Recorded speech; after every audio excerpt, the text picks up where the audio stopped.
Well, hello there. Welcome back to another episode of Jedi Academy. I'm one of your hosts of the show from the RSG crew and Team Instinct, Ranger J 1999, and welcome to the Jedi Academy. What is the Jedi Academy, you say? Well, that's where we take some of the top YouTubers and players of the game, and we basically, this is a Q&A show. You pop in your question in the chat, and we will get to your answer with one of our great panel that we put together for you. We've been gone for a couple weeks. It's been the holidays, and, the Last Jedi came out, and we've all been busy doing different things, but it's a new year. It's 2018, and we're back better than ever with the Jedi Academy, and we plan on continuing to rock and roll. So let's introduce everybody, and before I do introduce everybody, just to know that if you want to have your question answered, make sure you put it in the form of a question or put the term question into the actual question itself. So Finn, who is scooping the questions up, can get those to me, and then we can cover your questions. If you just leave it as a statement and you don't put it in the form of a question, sometimes we can miss it because we're not sure if you're making a statement or and such. So just help us to help you help us. That's the way it works.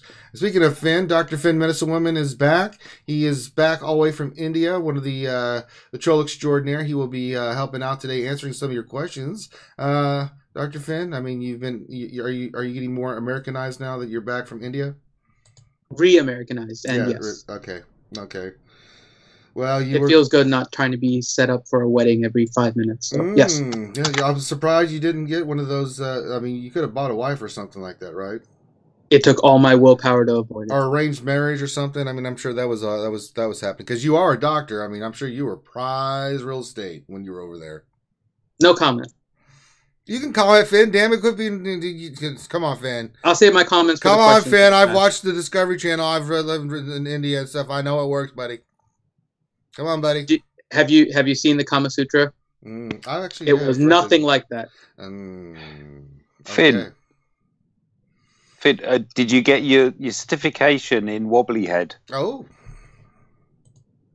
My certification in wobbly head. Yeah. If you've been to India, you have to talk with the wobbly head. Mm-hmm. Hey, Darth Bella, too. Hi. Oh, my God. Mike, I've had that since I was born. I'm Indian by nature. I don't have to go to India to get the wobbly head. That other voice you hear, of course, is the great Mike Hunt. He's back. Mike, how was your holidays? It was a mixed bag, but overall, good. Good. Very good. I know you're ready to rock and roll. And, of course, the other, just introduce everybody else. And look, see, that voice you heard is my young dark apprentice. Guten Tag, Darth Bella. Where are my presents? You deserve them, even. How dare you? Where are my gifts? I mean, where you... Okay. I'll see you later on. Sacrifices for the dark side. Yeah. Darth Bella, how was your holidays? I have no internet. Yeah. My holidays were good. I visited relatives and friends over New Year and Christmas, but I have no internet for 2.5 weeks now, and it will take another, I don't know, some days. Hopefully next week I will get internet again. So what I'm doing is I'm logged into my neighbor's WLAN, which is a very faint signal, and I'm not sure how long I can stay and if that's working or not. If it works, it works. If it doesn't, that's okay. We'll get it figured out. That's just what we do. Where have I heard this story before? Stealing internet from nearby Wi-Fi's. I've heard this somewhere before. Yes, I'm thinking we're familiar with this concept. Let me think. Oh, yes, the Wi-Fi government stealer himself, Grande. Darth Bella. Don't follow Grande's path. That's that pathway will lead you to prison. Free Wi-Fi. Yeah. Don't do that. Yeah. And then also we've got my brother from Team Instinct, the man himself, the myth, the legend, Warrior. What's going on, partner? What's up, yo? What's happening? How's it going? I know, we're all trying to drink coffee and wake up. Well, us in the U.S. and Bella and Mike, it's like afternoon, and they probably have enough. They're like, want some tea and crumpets? Yeah, oi! I always got to give them a hard time. I know. It's what we do. Yeah, man, we're back, man. I know you've been doing some hot and heavy drops of some videos and stuff here lately. You haven't checked Warrior out, and pretty much everybody here. I know everybody's been dropping stuff, so check their stuff out. That's why they're here. You give a little pimp and shout out for them, and then they take time to answer your questions. Support them, damn it. That's what we're for the community. No, that's not it. Let's see here. Is Reman there? Reman is here. My dear Lord in heaven. Oh. Man, we're getting the crew back together. We're gonna go back to heisting. It's great. Get the old band back together, man. I know. It feels good. How were your holidays right now? It was good, man. How were your holidays, brother? You've been putting out some videos, man. You did a Last Jedi review like we did. I'm sure the hate was strong in that. The hate was strong with this one. Yeah. It was good. I had relaxing time. It was a little bit easier with work, so I had some time to make some videos and things like that, and spent some time with my son and my family. So it was cool. That's very nice. That's good to hear. We're glad to have you back. So now that we got the crew together, am I missing anybody? Let me make sure here. I think we got everybody. I think we're good. Okay. Skype, quit screwing around, Skype. Stupid Skype. All right. Go ahead and get your questions in. Well, man, they're already popping in fast and furious, which is what we like to see. Let's just get into the questions. I mean, man, they really are flying in. Good Lord. Let's see here. Let me make a list here of who we'll start with. I'm going to start with Finn because you know what? Finn's trying to become more social, and we're trying to get him out of just being in the background. So we're going to go with Finn first today to answer questions. So the first one's from Eden Oshiro, Finn, and his question is, despite being able to blast most ship squads down to 1, the only reason I don't win is because their Tarkin gets Imperial Salt in before me. My Tarkin is top in gear, stars, and level, yet they still waste me with the infuriating Imperial Salt before I can waste them. Anyone know what I'm doing wrong? Finn, what is going on with Eden? What is he doing wrong? So if you are fighting a Tarkin team, and assuming that it's kind of built with like the standard Empire squad, that one ship that you're getting it down to is more likely than not going to be the Imperial TIE Fighter.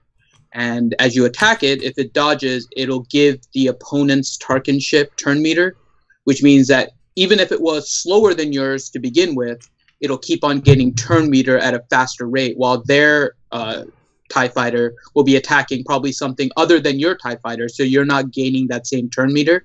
So that's why your Tarkin is going to end up going after the other one, is just because that last ship is just dodging extra hard, which I've noticed more and more lately, that my TIE doesn't dodge anything, and the opponent is always dodging. I have a solution. Oh. Is it Reaper? Is it what? Is Reaper the solution? No, because everybody knows that Reaper's kind of hard to get. 2 pilots, and they got to gear them up, and the ship. And yes, the Reaper is the solution. But I'm guessing this individual, he's not running a Chimera, so he probably doesn't have the TIE Reaper. So we're just going to play into the effect that he's needing a poor man's version. And I'm hoping by this time he's finally, over the last 6 to 8 months, picked up the fact that Poe in the Resistance are good, and that means that he hopefully has Poe geared up and leveled up in his regular gameplay, which would mean that he should have Poe's ship. Poe's ship is an assassin of the Imperial TIE Fighter. It can't be avoided, and he hits direct. If they don't have protection, he does extra damage. He hits for 60 to 80k pretty easily on the Imperial TIE Fighter, which either kills it or highly cripples it. And then, of course, the other suggestion is you need to take pop shots at that Imperial TIE Fighter with your Darth Vader's ship. And if you don't have Darth Vader's ship, then that's terrible as well, because everyone has known that has been the best ship in the game, one of the best ships in the game since the inception of ships. I mean, it was the one that coveted, that everybody wanted. So you take pop shots when you can with Darth Vader to put that target lock on and do damage, because it's unavoidable. And then you bring in Poe from your back lineup, and it's a one-shot kill. You don't feed him any turn meter, and it's game over. So you're just feeding him turn meter, whether he's in the initial lineup or in backup, and you don't want to do that. So if you want to go first, you got to be able to kill it without it being avoided. Yeah, I mean, if you can run Chimera, please do. If you don't have that ship, try to get it, because I'm a big fan of Thrawn's ship. I like it a lot more than Executrix. Even though I have my Executrix at 7 stars, Chimera, man, this ship's a beast, dude. I love it. I really am. Because I ran Tarkin for the longest time, but it's like, oh, well, hello there. Would you get Tarkin up? Or not Tarkin, but Thrawn ship up. I mean, it's a badass ship. But and those are the two ships you really see in PvP. Is really Tarkin or Thrawn. You know, once in a blue moon, I may see a Mace fleet. You know, with just try to outlast you and stuff, but it's rare. But yes. Let's see. Next question. Let me go here. Warrior, this question is from Nathaniel Miller, and he says, question, everyone talks about speed being the end-all be-all of mods. As a mid-tier player, Arena 3 to 500, at what point is it better to go for higher dot mods versus lower dot with no speed secondaries? So what's up, Nathaniel Miller? How's it going, brother? We go way back. No. So it sounds like he's basically saying, he doesn't have God mods, and so what does he do about it? Because he needs to have access to decent mods. And I've said this before, you should always be farming a few days a week, no matter what. Approximately a third of your time should go to mod farming. And I when I first started and I was, mid-game, because you can't even get to mods until mid-game, I kind of saved everything that I thought looked good, and then I spent a lot of credits on them and stuff. But what I found was farming and doing 3 refreshes a day, and at least a couple of days a week, and then also looking in the store that I could buy 1 or maybe 2 out of the store a week that had speed secondaries, and I had through farming maybe 1 a day max that was good. Some days none, some days 2, but most days. So you're getting 3 to 4 a week, and it doesn't sound like a lot, but if you're doing that consistently and you're getting 2 to 5 good mods every week, it only takes a couple of months in the mid game before you have some decent ones. There are some mods without speed that you can look at, and that is if you ever have a gold mod drop and it doesn't have speed, you can level that bad boy up because it's a gold mod. It's got all of its stats already, and you're getting 4 increases, which is going to make it a best case scenario.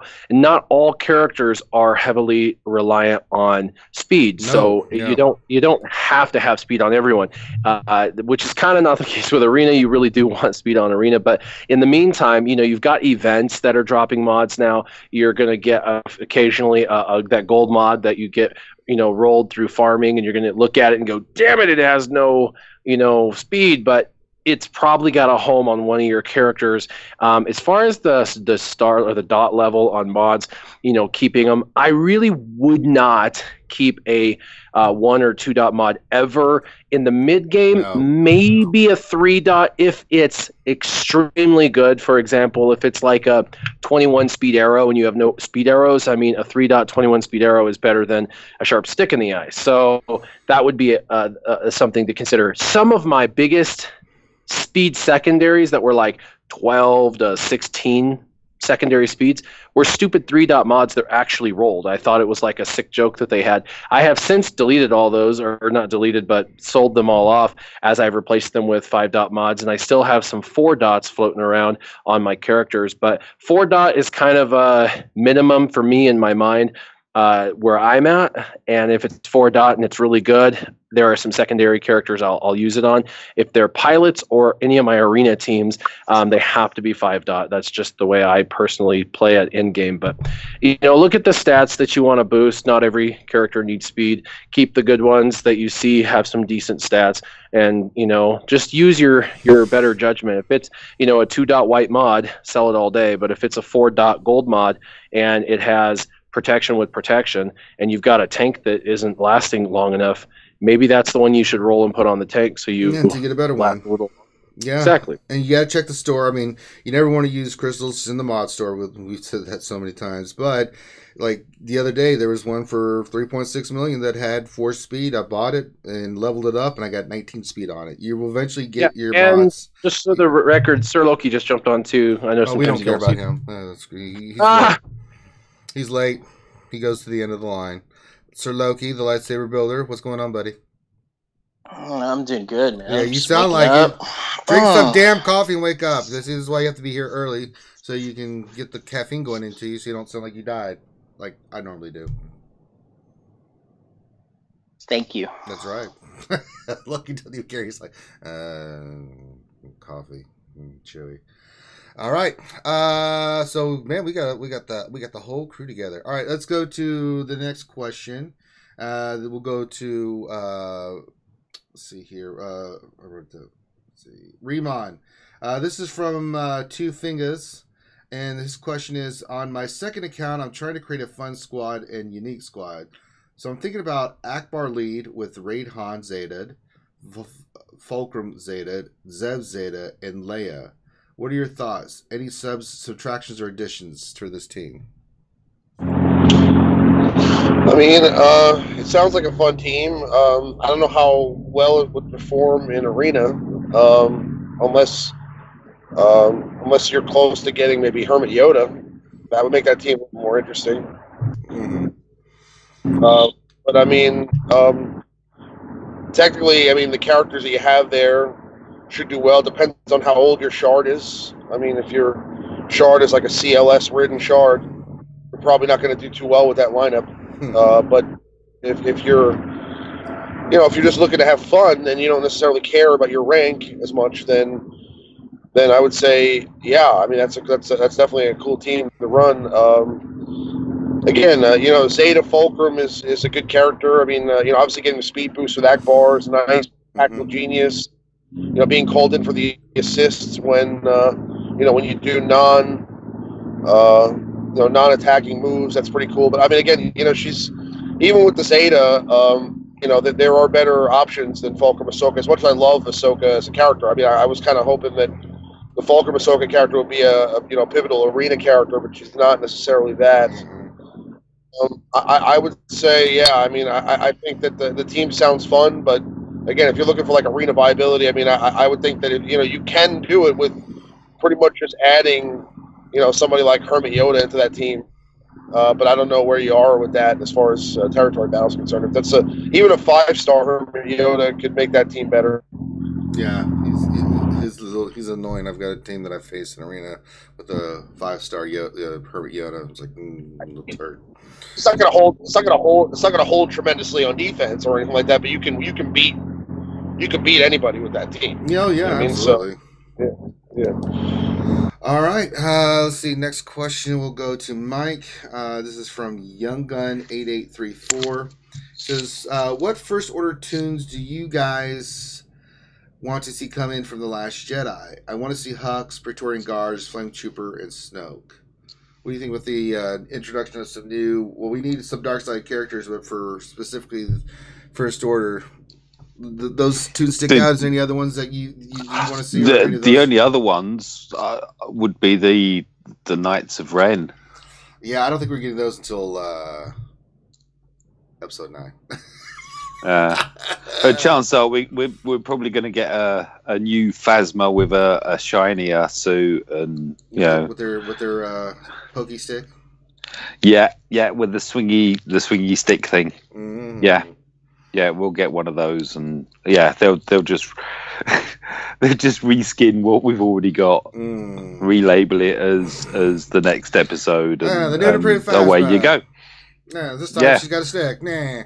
Oh wait, we still need another 3 more Kylos as well, don't we? Well, we've got Unmasked. I think we need shirtless Kylo. Yep. Scar bandaged, but not bandaged Kylo. I mean, there's a lot of. We're going to get 5 Han soon with the new movie coming up. I mean, yeah, and then we'll get the miffed Kylo. I see. Yeah, there'll be plenty more Kylos coming. Guarantee that. All right, next question. Let's see. Let's go to Darth Bella. This is from Eden Oshiro again. And Bella, his question is, what ability do my tunes need to ensure target lock actually locks when fighting ships? Or is it a random thing? What abilities his ship needs? What's the question? It says, so what ability do my tunes need to ensure target lock actually locks when fighting ship? Or is it just a random thing? Yeah, it's not not so much the abilities. I mean, the abilities of the toons ensure that you can that your ships get more powerful and all those stats go up high and it's getting faster and everything. In general, you have irresistible target locks, and if you read the abilities of your ships, not your toons, then you see that, for example, the TIE Advanced, Lord Vader's TIE fighter has irresistible target lock. Also, Bistan's ship has irresistible target lock. And those are, most of the other ones have a chance to target lock. Mm-hmm. And yeah, so that's a chance. And if you attack the wrong ship, someone already mentioned that before. I think it was Warrior maybe. If you attack the TIE fighter, for example, with a ship that has just the chance to target lock, it very often dodges. So you need one of those ships with an irresistible target lock. So you have to actually pay attention to the description of the ship's abilities. I like it. Very good. All right. Loki, are you ready for a question, or are you still trying to get the caffeine in the veins? I'm good, man. Okay. We have a question. This is from Dylar's Twi'leks Tactics. Good Lord, what a name. Oh, no, that's a question for War. I'll come back to that. We'll go to Nathaniel Miller's question. And his question is, what are 5 of the best free-to-play territory wars defense teams? Wow. I think we could spend a while on this question. Let's do this, Loki. What are 5 of the best free-to-play territory war defense teams? I'll just go off the top of my head. I will say Phoenix is probably pretty good at defense. Any of the teams that can revive or heal, I think throughout the course of the territory war on defense is pretty viable. Zeta Mall is still good. I think they're considered free to play. Mm-hmm. I would say First Order, but Kylo Unmasked is not free to play. But the old school arena teams, so like the old Rebel teams, I think are still viable on defense. Like a Wiggs lead, because Wiggs gives the or Wedge lead gives the healing. Mm-hmm. So I would say those are still viable, like Wiggs, Lando, Stormtrooper Han. If you have Stormtrooper Han with the Zeta, it's kind of surprising. Princess Leia with the Zeta, if you're not looking at the teams that you're fighting on, you can pick the team that you want to fight. If you don't look at the stats, sometimes it can be deceiving if you fight those teams that have those, especially the classic Rebel characters with when they reworked them and gave them those kinds of Zetas that give them healing. That's kind of surprising at times. So I'll say that as a third team, kind of like a classic Rebel team. Rogue One is still kind of surprising as well. Baze is kind of a hard farm, but he is free to play now. And then the number 1 is like a CLS team. So CLS meta team with a lot of healing. So CLS lead like Raid Han, Captain Han Solo, probably Old Ben, that kind of a team. So lot of Rebel teams that are free to play are still viable on defense, that are they've been around and they still work. So those would be like my 5 picks right there. All right. Going back to Dylar's Twi'leks Tactics, this is a question specifically for Warrior. He said, after watching your latest Nightsister video, I'm thinking about switching out Acolyte for General Kenobi. Is the team much more defensible running General Kenobi? I'm running Zeta Talzin lead. Yes, it is very much so. So if you're facing a bunch of Jedi Rays, and after looking at the meta report, she's now more popular than CLS. I think people are just like, oh, let's run something different than CLS. You are.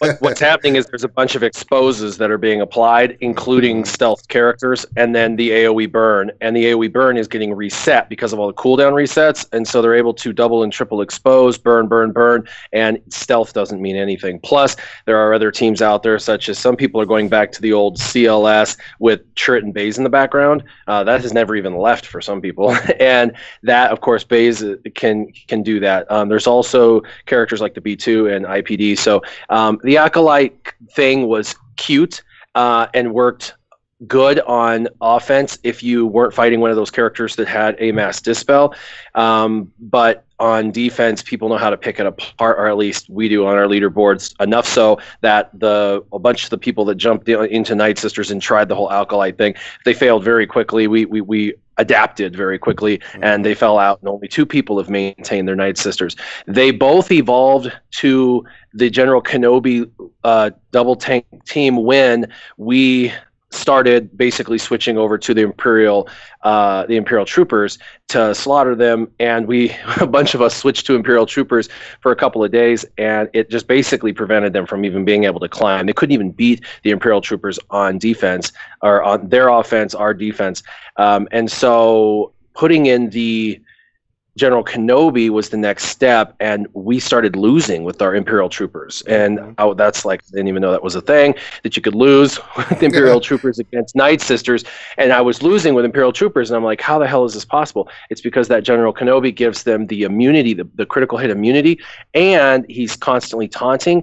And then you've got the other tank taunting that's constantly dying and just feeding turn meter after turn meter after turn meter, which allows them to overcome your turn meter gain you're getting with your Imperial Troopers when people are dying as well. So it creates way more viability. And then going against CLS teams and Ray teams, having General Kenobi there brings a level of durability that you don't have on that team. It's the most annoying team in my top 20 is a General Kenobi team with Nightsisters. So if you're looking to totally piss your leaderboard off, and I'm hoping you are, I would suggest doing that. All right. Fenadoodle. Question for you from our good friend Kagero from the Syndicate. Question: do you run the original 5 Nightsisters in Darkside territory battles? If so, do you have an idea on their performance? I will probably pass this to someone else. How dare you, sir? I just Zeta'd my Ventress lead, and I'm about to Zeta her unique and stuff, so I'm getting ready to use all of the Nightsisters in the next territory battles now that they're Zeta'd. I tried it without the Zetas. It really wasn't all that good. But I'm hoping with Asajj being double Zeta'd is going to kind of change the fortunes a little bit, but I don't know if anybody else has tried it, so I'll let them. I guess you don't have the zombie? My zombie isn't 7-star, so I can use Talzin and zombie in like the early phases, but not in the late phases because they're not started. See, that's your problem. I have 0 Zeta, and I don't even have optimal mods on my Nightsisters. I run a Mother Talzin lead with a zombie. I do have the zombie 7 stars, and I can go through from start to finish, and I don't even lose protection on 4 of my characters, literally all the way till the 6th round. But 7-star zombies a must. If there was one character that was I have to buy it, it was the zombie, because that team is the singular best team in the territory battles, in my opinion. And then, of course, the Imperial Troopers are the second best. Yep. Yeah, I guess that's what Kagura is asking too, because that's what I don't know either. Because he was asking about the original 5, so I'm assuming Ventress, Daka, Talia, Initiate, and Acolyte. Original 5, you're screwed. Yeah. Unless you've got some Zetas. Yeah. Oh, we just got a new sponsor. Eden Oshiro has become a sponsor. Well, thank you very much for the sponsorship, Eden. Is it Eden? You know better than me, Finn. You know, if I'm mispronouncing names, you're supposed to speak up, damn it. It's Eden. I believe it's Eden, and it's also a she.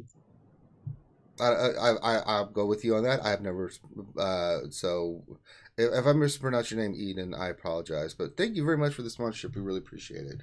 All right, let's see here. Next question will go to Mikey. Let's see here. Question. Let's see. Where did it go? Man, the questions keep coming in. You keep switching my screen. Jesus. Oh I keep reading them as they're popping up. It's like they keep coming. I keep reading them, and more keep coming in. It's unbelievable. This is from Dylar's Twilight Tactics. Another question from them. Question, Mike. Sitting on my next Zeta, I'm running Talzin lead for Nightsisters with Jenna Kenobi for Acolyte, maybe. Should I put it on Talzin's unique, waste it on Bears for Territory Wars, or start on a potty training raid team? I've recently Zeta'd my Barris. I'd abstained since Zeta's came out from doing anything with her. She was kind of like one of my I never used Chase in arena. The GK Zaris was another a pet peeve, and I wouldn't do it. I have since Territory Wars came around. It's still a really, really good, resourceful Zeta to use. So, out of those, that's where I would go. You go with Barris over Jedi Ray. Jedi Tree, right? You see, Jedi Ray on her own isn't gonna. Well, you could do it, but you mean I just Zeta BB-8 as well to make that team really good. You need a lot more than one Zeta for that squad to work. The other thing for Dylar is be viable. What about putting on Talzin's unique? I don't know who else they're running with their Nightsister team.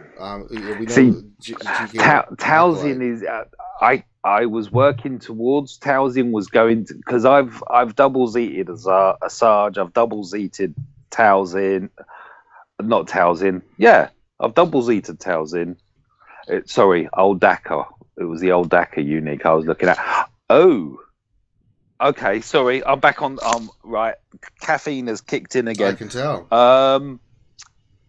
Talzin unique is excellent because she gets turn meter through the roof as soon as any health drops below. Was it 50% or something? As soon as health starts dropping, and of course it's going to because she's inflicting plague. If you're running some sort of Nightsister squad, then the Talzin unique is that just takes her to a whole new level. So if you've got a viable Nightsister squad, then chuck it on there. Go for it. There you go. Yes. All right. Great question. Great answer. All right. Next question for my apprentice, Darth Bella. Let's see here. This is from Andrew Sweeney, Darth Bella. And the question is, my shard is becoming JTR heavy and it's easily taking over the CLS teams. What is the best team you've come up with for the Jedi training raid teams? Do we Bella there? That's actually a good question. I'm here. Okay, sorry. It must be the delay. Go for it. It's all yours. Yes. I haven't yet really found a good answer to that one. The problem is that you need to kind of take out BB-8, right? And if it's run with R2, then he stealths everyone, and you cannot look as fast as his ultimate is. The BB-8 is kind of covering everyone in green buffs, so you have to avoid that. So what I try to do is I try to stun BB-8 and then have a dispel so I can actually fight this team, but I'm not very happy at the moment with what I found. So if any one of you has a good answer to that one, well, I can answer. I can help you out there, Bella. I mean, I'm still running the CLS. I mean, I'm finishing my Jedi training ring team to jump in and take over my PvP team, but CLS for me, CLS Thrawn, OG Han, Luke, and let's see, CLS, Thrawn, General Kenobi, R2, and OG Han still Rex Ray teams. They just do, because you can do so much with that team. So that team still is viable. Nightsisters. I mean, really, any team on offense can beat another team. There's really no, if you know what you're doing and who to attack. You've got to go after, like, if you're running the team I'm running, I'll usually stun R2, and then I'll shatter Ray with my Thrawn, and then I don't care what BB-8's doing. Then I'm going to burn Ray down, and then it's like wee, So you just have to understand, who you're using and stuff. But the standard, CLS team that I'm running easily can beat it still. I mean, if you don't have the Jedi team and that's the one you're running, you should still be fine. If you're running some other teams, you should still be fine. You just have to know who to attack and how to control. It's more about control and just annihilating certain characters on that team. Because if you don't, and it gets going, you're screwed. About speed a little bit. What's that? Sorry. It's also a bit about speed, isn't it? Yeah. The thing with you don't want that team to get going. Once they start doing, I mean, that's what's great about having General Kenobi in there, is like it does get rid of those, a lot of those debuffs and stuff like that, so you can keep going. And it's understanding your tools and what they can do. But it's the Jedi training team is, whether it's the double Kenobi or it's the double Ray, or vice versa, or whatever form that they're running. The thing that they're going to be on there is going to be Ray, BB-8, and R2. I use my OG Han to stun R2, and then I attack Ray. I just burn her out of there, and then really after that, the team is easy to just destroy, because Ray's not doing her thing, and so the assist goes away and stuff like that. So that's the best way to attack it. Is like that. Go make sure you stun the R2, or if you can go ahead of their R2, because if he gets his missed out, you're in trouble. So, because usually that's the first thing the AI does on defense. All right. Let's see. Next question for Remon. This question is from Two Fingers. He says, I'm thinking about a defensive team for Territory Wars. Kenobi with Bears and Fives. Who else should I put in with that squad? Ooh, that's a good question. Kenobi with Jarrus and Fives. Right. For that extra taunt. I mean, what would be the other two you would do for defense with the Zeta Jarrus and Kenobi and Fives? Who else would you put on that team? Well, I mean, you may want to go with, there's a couple of different ways you can go. I mean, you can go with a couple of meta characters, like if you have CLS or Thrawn, you could throw some extra oomph in there with them. But if you want to go like with synergy themed, I mean, you may want to continue to go with the clones and Jedi. So I mean, I would say realistically though, if you're talking about like an arena team, you're probably going to want to go with like like a General Kenobi, Fives. I'd say Zeta Jarrus, and then I mean, I've seen honestly, people use Rex and Nihilus in there, in that team, straight defense, and Isla can be quite naughty in there. Yeah, Ayla can be annoying as hell with that team. Because really, 82 team. I like Rex with Nihilus on defense with that team simply because you just cannot get to the Nihilus. It's a pain in the ass, and he's he's working his magic with that team, and he's so well protected because Five's taunted as well. Or and Rex too, getting rid of any debuffs on top of Kenobi. Especially with the Jarrus. I mean, that team it's a pain in the ass. If you don't have the right tunes. I wonder how good that team would be with maybe Hermit Yoda and that's Rex. Another good. Yes, that would be another two. Oh Lord in heaven, Yoda just buff. Oh Lord. is no one else getting awful flashbacks of that team being arena meta before Nihilus came in?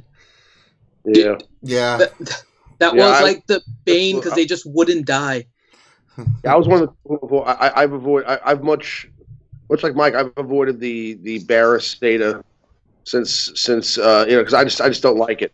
To me it's but I obviously I'm at the point now where I have to have it, so it's a different story. But it's one of those things that since I didn't really run in an arena But I mean, like I said, being that now you have other options, like I said, like maybe Hermit Yoda or Rex, I think that would be those would probably be some really good options. But if you're just talking about like standard characters, you could probably go in there with like you said, like a Rex and maybe a Nihilus, or you can go in there with like a Rex and a Thrawn, and you could do pretty well. I'm just trying to think of other characters that really rely on health or that have a large health pool. But Ayla Secure would be another good option, yeah. And maybe even Yoda himself if you put his Zeta on battle meditation.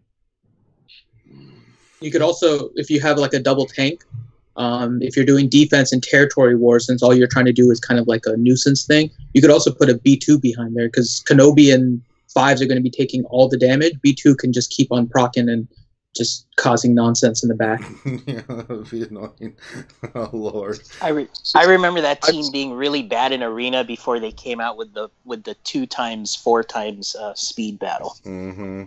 Mm-hmm. I just think with that squad, because Barriss, Kenobi, and 5s don't really do a ton of damage, you may want to add some flavor in there. Maybe like maybe it wouldn't hurt to go with like a Raid Han or something like that too. I don't know. Yeah, again, it doesn't. Those other characters though are going to last you. So I mean, like if you have like a Rex in there, so you're going to like now eliminate a lot of, because Barriss is already going to be removing debuffs, and then Rex is going to cleanse. Like I said, if you have like a Hermit Yoda in there too, healing and giving protection back, if you have a Zeta on him, I mean, that team could be something really awful to deal with. Just not like they're going to beat you, but it's going to be tough to beat them. Mm-hmm. They'll be a good timeout team. Yeah, I agree. All right, let's see here. Next question for Sir Loki. Question from Hermeticide. Questions in regards to territory war. They say, my guild carries me for both raids. I have a few tunes over 6 KGP. Am I a liability? Should I do them a favor and not sign up? What do you think, Sir Loki? That's an option. I think you should sign up. I mean, every little bit helps, right? It's a team thing. It's a guild thing. Just let them know that you're farming stuff and you're working your way. But yeah, I mean, I would sign up. I'm going to assume you got a guild of 50. So even if you drop out, I don't think when you enter a territory, there's a little counter at the top right. It says O of 25, so meaning you can place 25 squads on defense. I think if you drop one character, it doesn't necessarily drop to 24. Mm-hmm. I could be wrong, though. But no, you're right. You have to go down to 48 for the 24. Something like that, right? Yeah. It's like every two. Yeah, you're not really a liability. If anything, you're making them waste teams on your teams. That's a help. Or here's the deal, right? Is sign up, but maybe tell your guild that you're not going to put anything on defense. You're going to go all offense. Yeah. So that's another way you can help your guild in territory wars, and you can still participate and enter. So you don't have to feel like a liability. So that's another option. But yeah, definitely enter. But if they're going to have some kind of a strategy where they're going to have like 5 players not participate, so they can drop the that participation number, then that's a strategy. So if they ask you, then it is what it is. But you should definitely participate if there's no restrictions like that, and go all offense. Just dump your whole roster and attack everything you can and try to take down teams. That's what I would do. There you go. I like it. Yeah, play. Damn it. Every little bit helps as far as I'm concerned. All right. Let's see here. Next question for Finadoodle. This is from our good friend Bad Rongo. And he wants to know this question. Is Reaper viable at Unlock? I'm in the top 5 of my Shard. Shore and Death Trooper are not fully developed yet. What gear and star level should I get them for incorporating that ship? I think Warrior was kind of alluding to this a little bit earlier. The Reaper can be viable at Unlock, but the thing is you're going to have to gear up for both Shore Trooper and Death Trooper, and I know you said they're not fully developed yet. That's going to depend highly on your Shard as well. Some shards are obviously going to be more whaley at the top, and if you're in the top 5 of your shard, a lower geared shore trooper and death trooper isn't going to really cut it. It's just not going to work out too well, especially if you're facing them on the other side. I would say at least minimally you'll want them like gear 10, obviously with Mark 5 mods on them. And if your Reaper is unlocked, I would give it a shot, especially if you're struggling against Imperial TIE fighters and Warrior. If you guys didn't hear it, you can go back earlier to the other question. If you don't have another solution for Imperial TIE fighters, then go ahead and give it a shot and see how it works out against your shard. But it may be a little bit of a trial and error, but I really wouldn't jump in there before both of them are at least gear 10 in Mark 5, especially if you're in the top 5 in a pretty competitive fleet arena. There you go. All right, next question for Warrior. This is from JG Hot One. Question: when do you guys believe you will get the Last Jedi characters like Snoke, who can be a legendary event?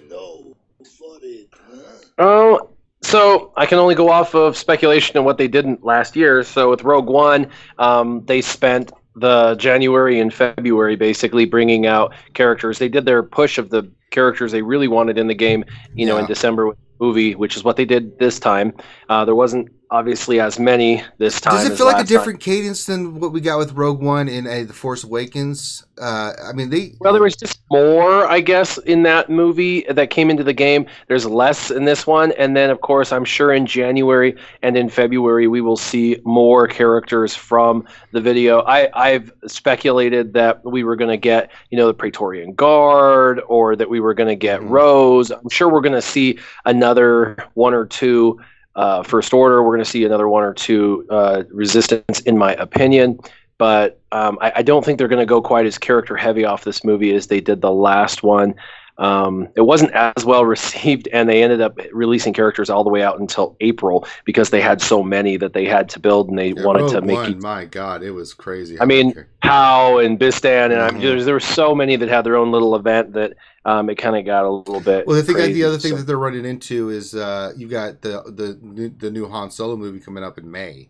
So in a couple months, they're going to be pimping characters from that version of the game as well, right? So if they're going to get them in, they've got to get them in here soon if they're going to introduce the characters, because they're going to get into a new sync with the new movie coming out. And going with new characters, kind of they've given the message, the hint of treason. Based off that, the characters of the month have been Poe and Finn.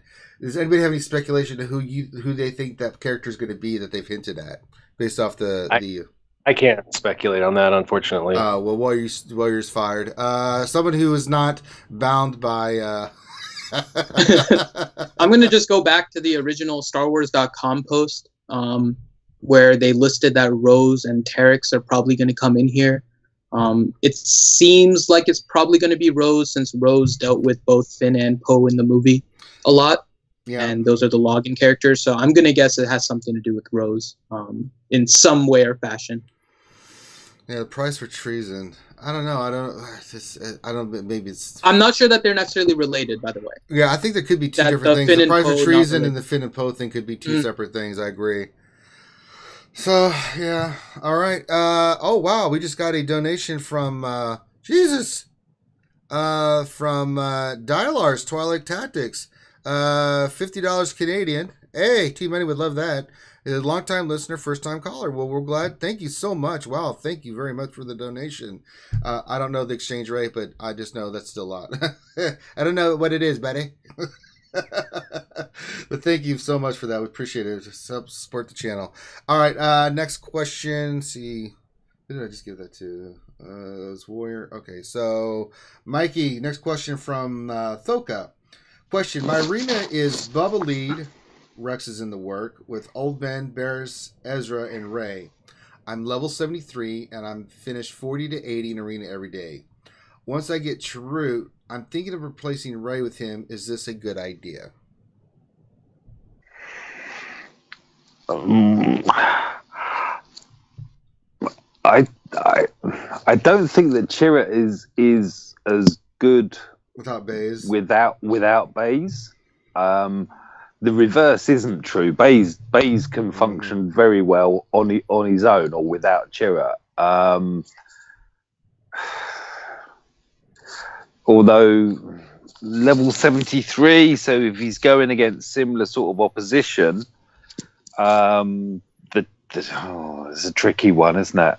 I mean, he's obviously going for him. If he's farming Chirrut if he's farming him, then he's going to use him once he's unlocked him. So, yeah, I mean, it's going to be a bit of a suck it and see to a degree, but we're looking at level 73.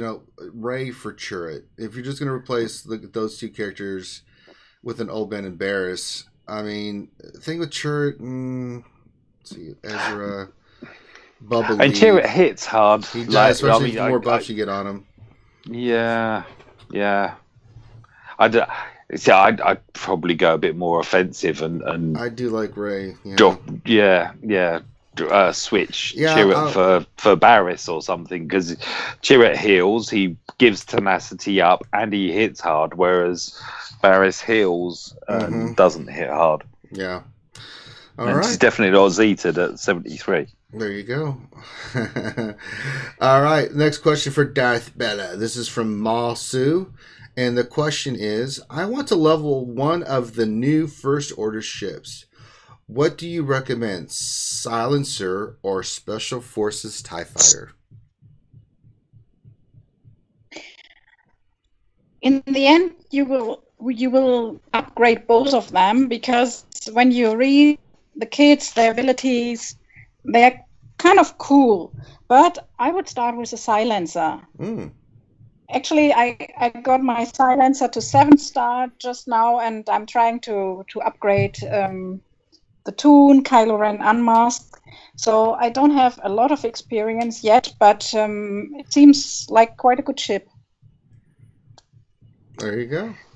So there's this one going first, and then you can go for the TIE Fighter, the Special Forces TIE Fighter. Yeah, I'm really, I dig the Silencer. It has synergy with other. Sorry, it has synergy with other First Order ships, so you can use the old ones as well.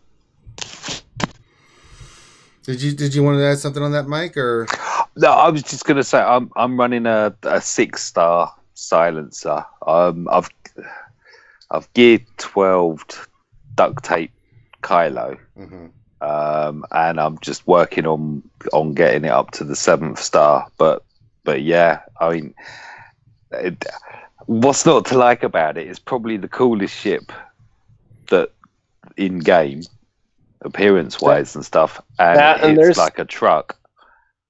I was just going to say that it's a phenomenal ship.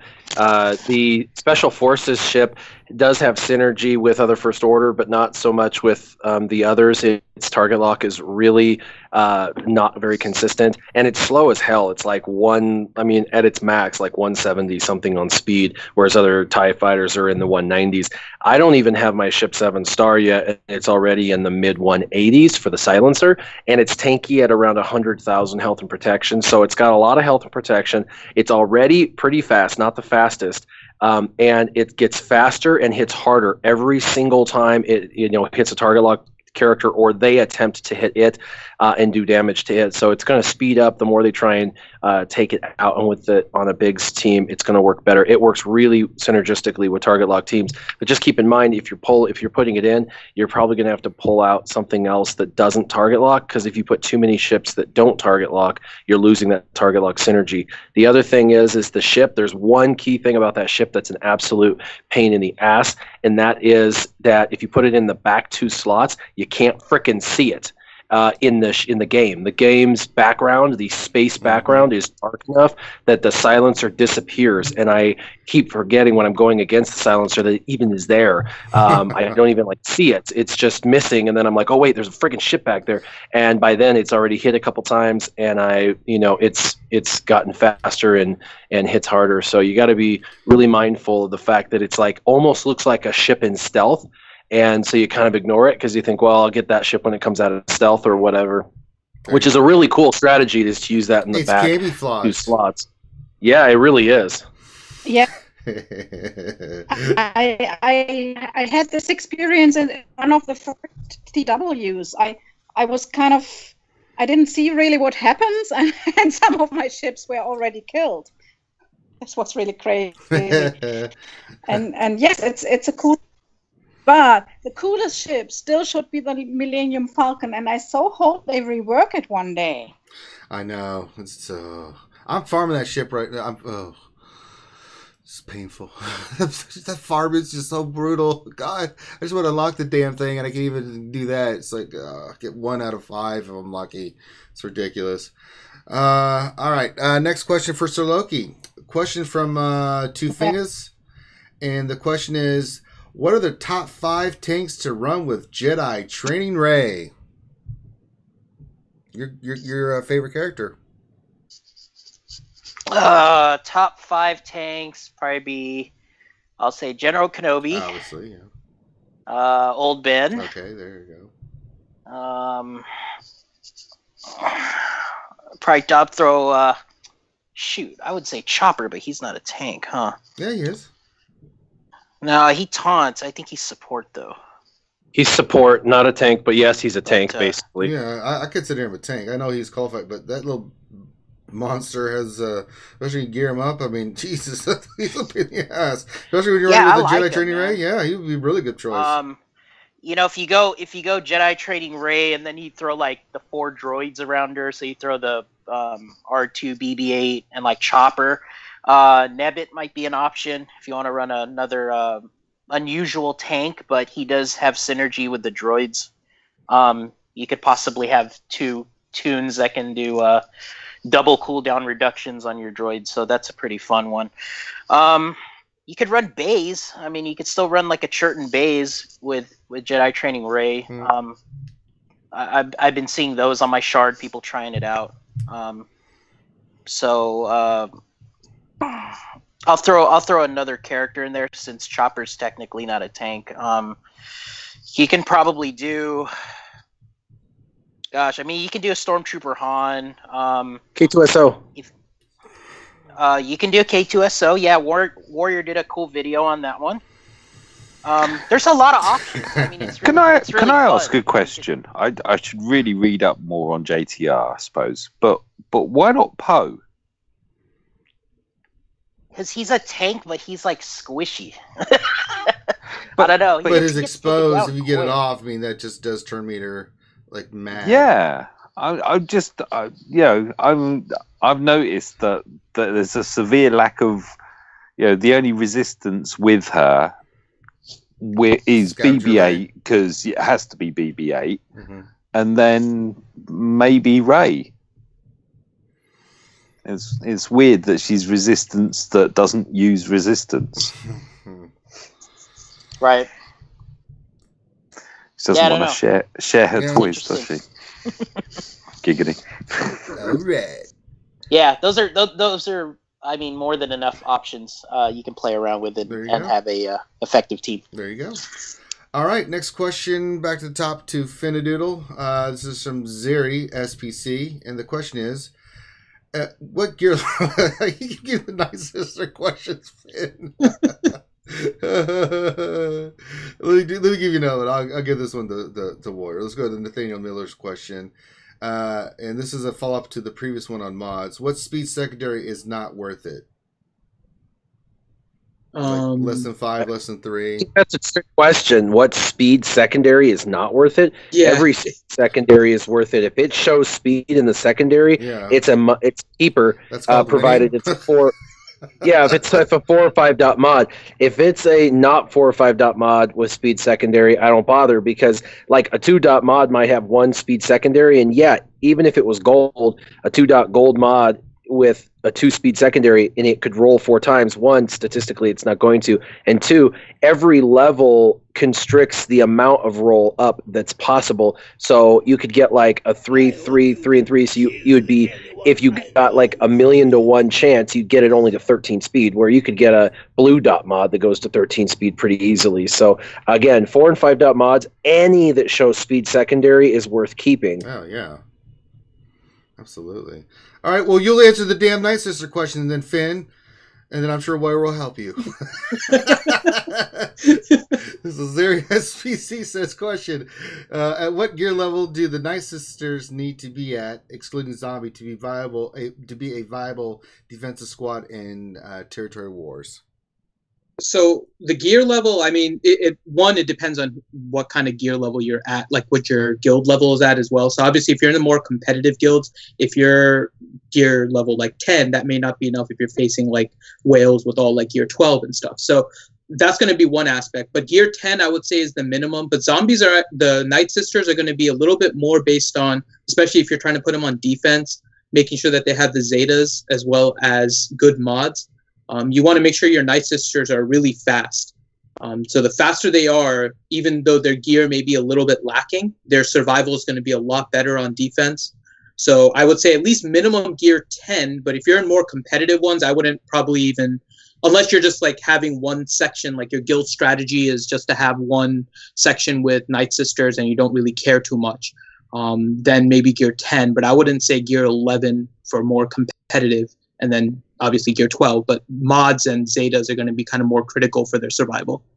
There you go. We just got a $2 donation from Masu. It says, they say, great info. Love the stream. Well, thank you, Masu. Appreciate it very much. All right. Next question from Mike. From our good friend, Corey Delmeyer. Question: is Asajj Zeta unique good if you're not running her with Nightsisters? I was thinking hat only in this regard. Yes. I really love me some Asajj stuff. I mean, if I wasn't working on the other teams I'm working on, I'd be all over her. Man, she's pretty pimp now.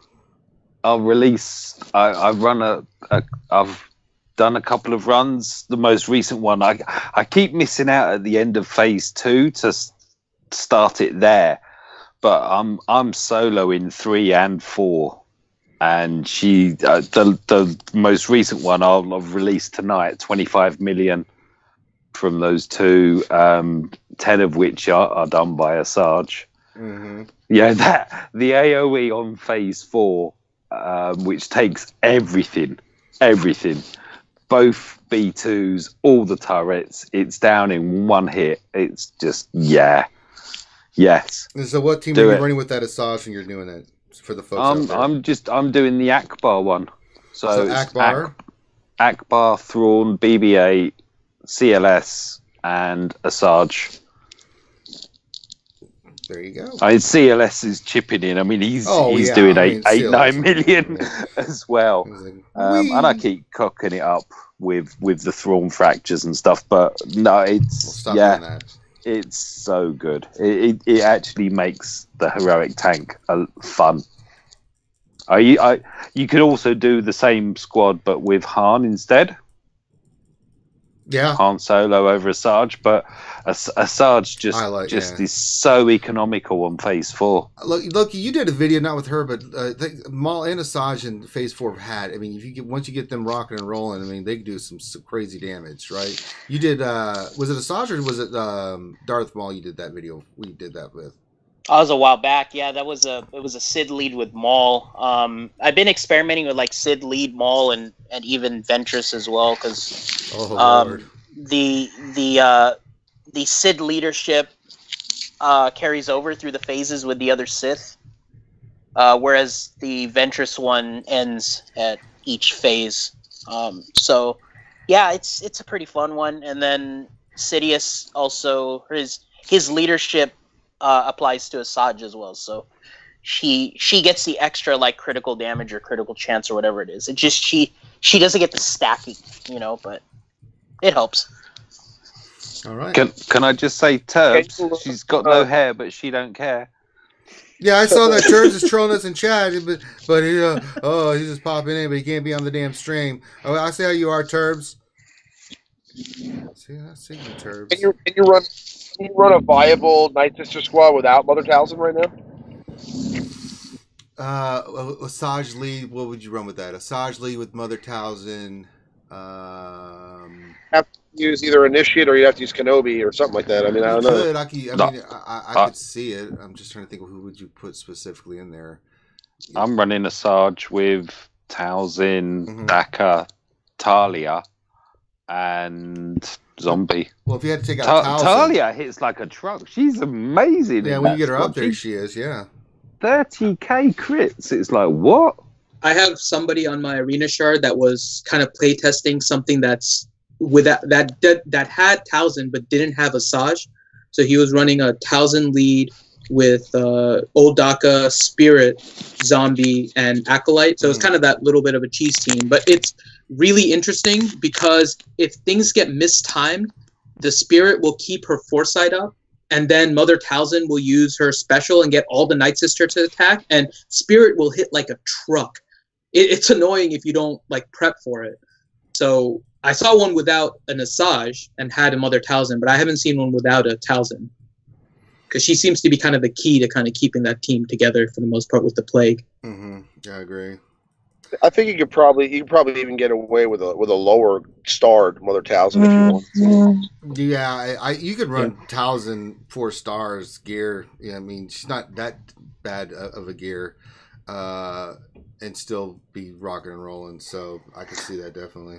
You could run a low geared Scarif and just keep reviving him and having him die. I mean, that could work quite well. I love me some Scarif Rebel. I mean, he's a beast in Phase 6 of the Territory Wars on my Rogue One team. Because he keeps getting all the buffs from, because I've got Zeta, Jin, and Cassian and Churn and Baze. I mean, he dies, he pops back up. He just keeps going, man. He's amazing. It's like, wee! He's the light side version of the zombie tank. He's alive. All right, next question. Oh, this one's for me. All right, this is from Two Fingers. I think this may break down to everybody, but it's specifically for me. It says, question for Ranger. Do you think CGEA will release the drop rates with everything that has been going on recently with the Battlefront Fallout? And if so, how will that affect the game? I don't know what's going to happen with that. I do know that, Japan, they have to show the drop rates. I know that there's actually, what's his name? The congressman from California, Ted Lieu? Hawaii. Okay. I couldn't remember where it was from. He is actually doing an inquiry or an investigation. Mark something or other. Yeah. But it could happen. The drop rates, I mean, it's something that, certain countries like Japan, they have to have it on there. But then, so do they get an advantage for it and stuff over other players because they know where they can farm and, I don't know. I mean, the whole Battlefront thing is, we could talk about that forever, but I think it would have a huge impact on the game because if they're forced to show what the drop rates are, that has an impact on their sales and then affects their marketing and how they go about selling their stuff, right? Because if you know what the drop rate actually is for certain packs that, those kinds of shards, the crystal ones or the low ones where you get like 10 to 330 or something like that, right? That would have a huge impact on that as well. So I don't know if they'll be forced to do it. There's still a lot in play. We don't know what's going to happen, if it did happen, I without a doubt, though, if it did become a thing that they had to do, it would be a significant change in the game. I mean, I'll throw this out there. I mean, I think me and you had talked about this previously. I think we covered this in the article or something way back when it first happened. We were kind of talking about the gambling issue, I think. I mean, you have any thoughts on this, Warrior, about them being forced to show the drop rates? Yeah, I love the game, but I do feel like the spending of money is equivalent to gambling. So and there's nothing wrong with it, but people go to Vegas all the time and spend money on gambling, knowing that very well that they're going to lose all their money, and they know the rates and stuff is statistically poor, so they get it. At least they know what they're getting into. Whereas in this game, it's held under the guise that it's entertainment and it's just a video game, and we are held captive that we don't know what the real drop rates are. You're really given this fantasy that you could get 330 shards in a pack for only 1,200 crystals, when statistically that drops like 1 in a million, and it's people think it's probably more like 1 in 1,000. in their mind, and we don't know Right.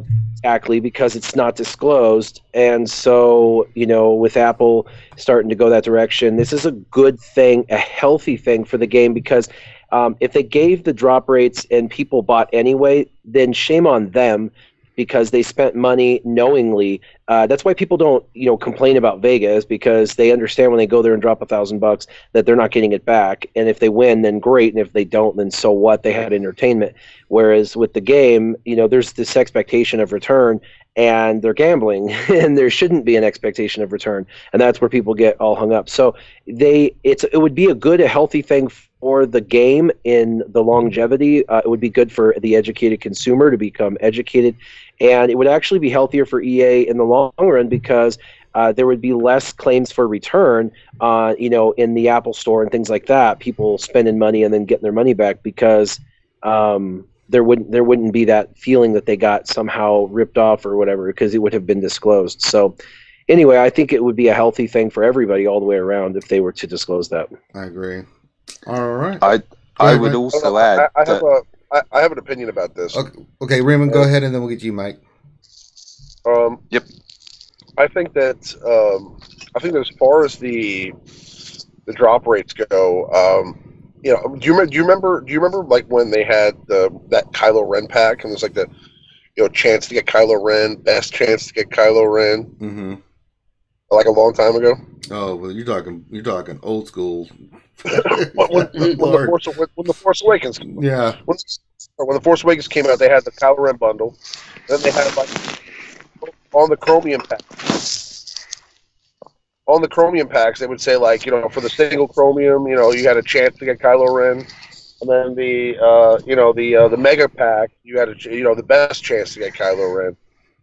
I mean, I feel like if they're since everything that they do is kind of try to market the packs for this chance to get like a full character basically with one pull, which is probably like Warrior said, probably like 1 in a million. I think that they should definitely. I think they should definitely either disclose the drop rates, or just I mean, or just kind of be a little less. I guess try to take a little bit less advantage with the marketing aspect of it. I mean, I don't know if it's going to be if it's a forced thing. It's also going to depend on what they're forced to disclose as well. I mean, if they disclose the drop rates on Chromium packs, they're going to have to disclose the drop rates on, let's say, like gear and stuff like that too.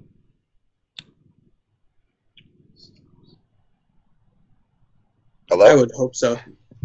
Mm.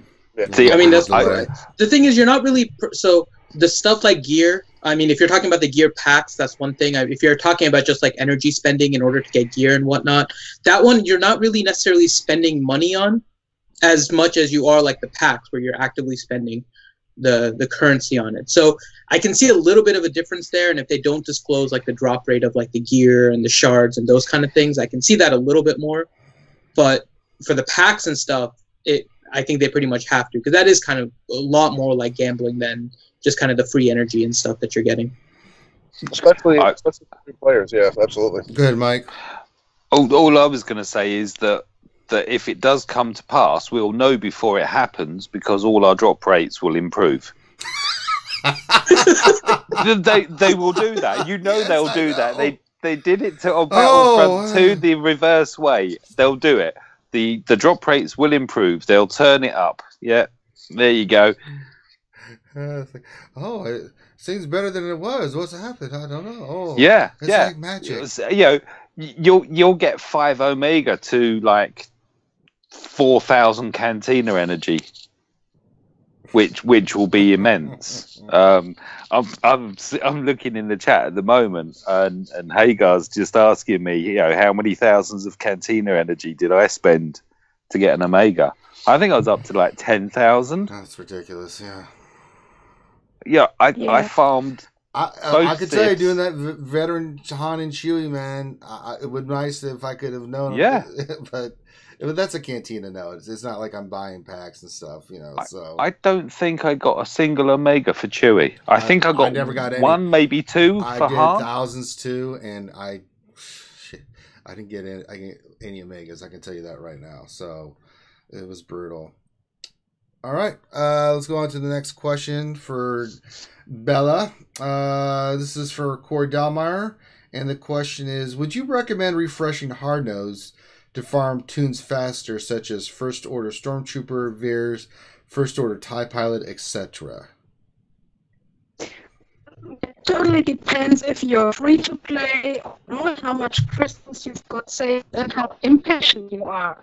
If your name is Bella, and you farm ships from hard nodes, then you refresh. Okay, don't do what Darth Bella does. Yeah, don't do it. Don't do it. I mean, eventually you will get there, and it also, I mean, I don't have many tunes anymore to farm from hard nodes. It's maybe 2 or 3. Then I'm finished. It's really crazy. Yeah, you get to that because point. I I'm with was you. like, yeah. Also, I have to do some hard nodes, and I farm gear, so I can farm gear with hard nodes as well. Mm-hmm.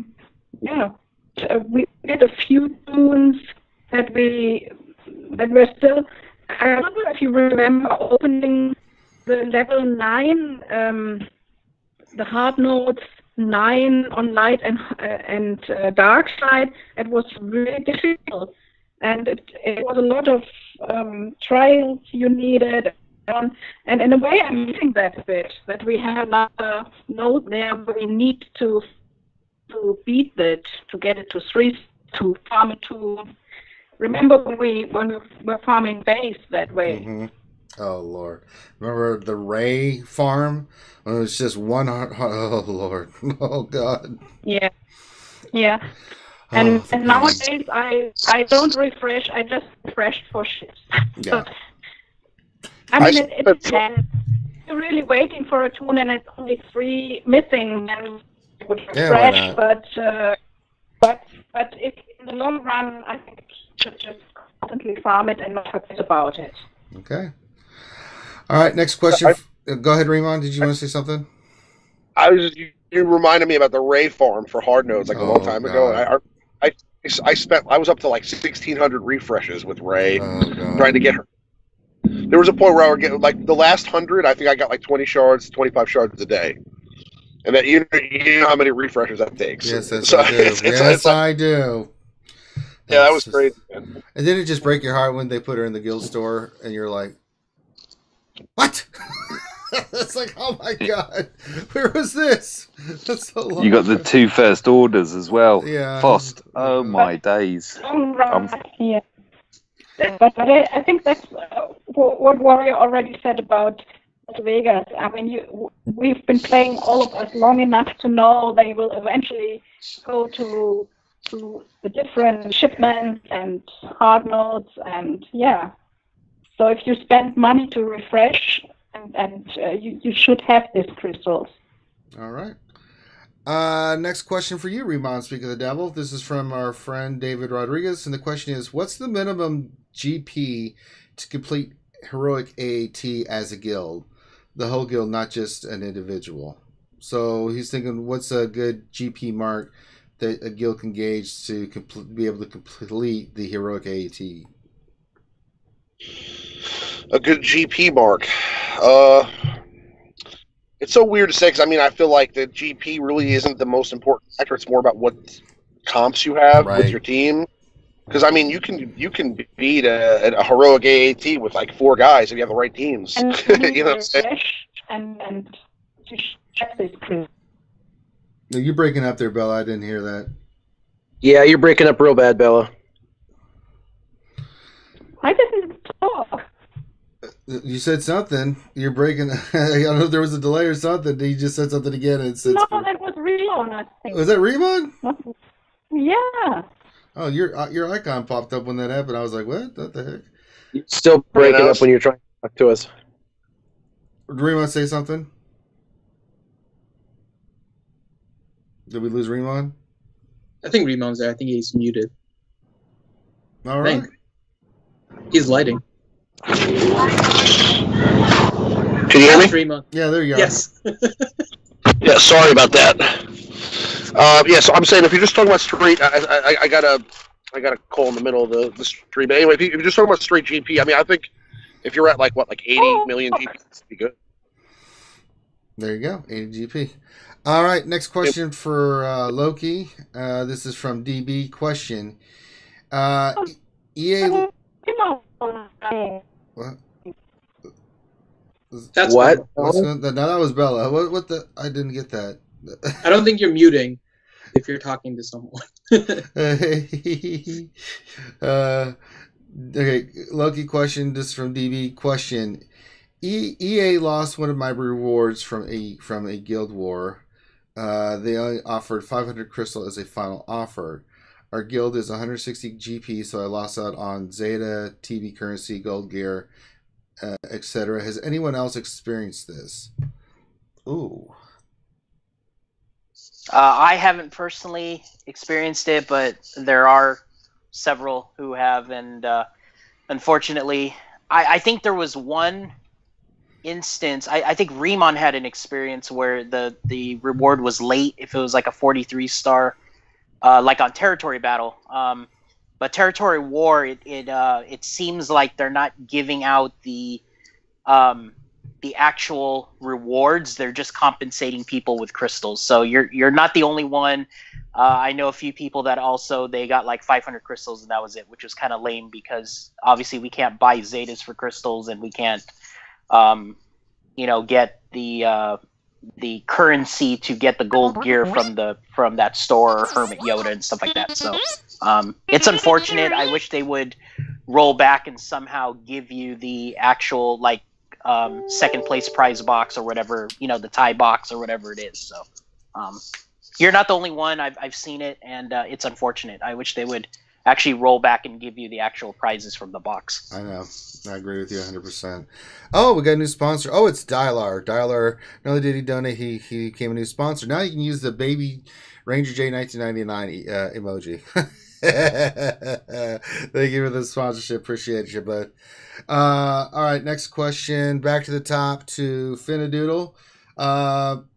Corey Dalmar wants to know, Finn, question, and it's not a Nightsister question, so that's going for Yay. you. Question: is Death Trooper Zeta good without Krennic? Is his Zeta good without? I mean, his Zeta is still pretty decent without Krennic. It's better, obviously, with Krennic. He has other parts to his Zeta, so besides the fact that Krennic becomes immune, he still gains the heal and the turn meter gain. So it's still quite beneficial, and you want to still make sure that you have a use for him. So if you're not using him with Krennic, I would imagine that you're thinking of putting him behind like a Veers and like a Trooper team. So as long as you have a use for him without Krennic, which would more likely than not be the Imperial Trooper team, yes, his Zeta is still worth it. But you would obviously want to make sure there's some other Zetas on that team before Death Trooper, like Veers. Yep. That's going to be my next Zeta. It's going to happen. All right. Next question for Warrior. This is from Andrew Sweeney. And the question is, when building your JTR teams, R2 and BB-8 are the obvious 2 and 3, with General Kenobi probably in the 4th. What's the best 5th tune in your opinion? The 5th tune is really a plug and play. It depends on what you have available. And there's a lot of best. I'm currently using the Imperial Probe Droid, but I have used B2, I have used R2-D2, I have used CLS, I have used Thrawn, I have used K2SO, I have used Chopper. Jesus Christ, who haven't you used? Yeah, there are a lot of teams. It's funny. Why don't you just throw Pup in there? Good Lord. The first day I got Rey Jedi training, I did 62 battles that day. I was the #1 person for PvP in the guild that day. So I've used a lot. Really, the solid four that I feel like should always be together with Rey to make it the best team possible is Rey lead with BB-8 and R2-D2 because of the burn and exposed synergy and turn meter gain that R2 gives everybody through those exposes, and BB-8 with Illuminated Destiny and how he speeds the team up, plus the potency he provides. And then, of course, there's so much synergy with General Kenobi because General Kenobi gives foresight as well 50% of the time to other people, plus himself. And he's a really good tank. He can cleanse the team, which is great. Put Retribution up, which plus he has a mass attack. So those four you really should have. The fifth can be anyone. Old Ben is part of the Tide team that I put out about a month ago, which is really, really great defensively. It's a really good team if you're climbing to make sure that you can survive other teams. But if you want something more offensive, you can mix it up. I don't know whose that is, but me. That was anyway, me. Sorry. The best slotted person in there for me personally is either Thrawn, Old Ben, or the Imperial Probe Droid, with me currently using the Imperial Probe Droid.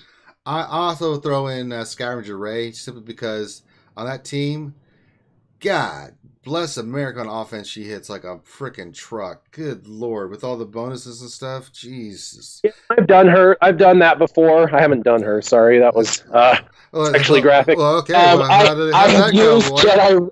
I've used Scavenger Rey in the back, and I even have her Zeta, and having two Reys is pretty cool, and offensively it's great, and defensively it's probably as good as anything. But still, it's a hodgepodge. There's no defensible team, really. No, there really isn't. It's pretty much any team can beat any team if you know what you're doing. All right. Let's see here. Next question for Mike. This is from Dialarter, our boy, our new sponsor and stuff. Question. I've got Lightside territory battle perfected except for the Phase 6 Rogue One mission. I've got Jin Zeta, Chase at gear 11, Jin, Cassian, and KTSO at gear 10. I'm not able to kill the 6th wave. Thoughts? Drop K2. Yes. Well, you need to switch Tills K2. loves K2SO, but he's maxed out. I prefer Scarab Rebel Pathfinder in that team, and I've had much better success in beating that with Scarab. That's what you can't do without KTSO, but I just think Scarab from that battle for what he does and stuff is a better option. Oh, who's the pilot without the ship? The rebel one from the other rogue one. You mean without a ship? Yeah. Bodhi. You mean Bodhi? Yeah. Zeta Bodhi. Chuck him in. He'll do it for you as well. Really? I haven't even looked at that. I mean, he's 7-star and he's just sitting on my team. I've done nothing with him. He just looked like, oh boy. You do need to gear him and ability him, but yeah, here's another one. And that's something super illogical as well. How can you have a pilot game without a ship? I don't know, but Bella, you're making sense, Bella. Stop it. Whoa. How dare you? I mean, a pilot without a ship. What is this madness you refer to, Bella? Good Lord. All right. And he's got a beard.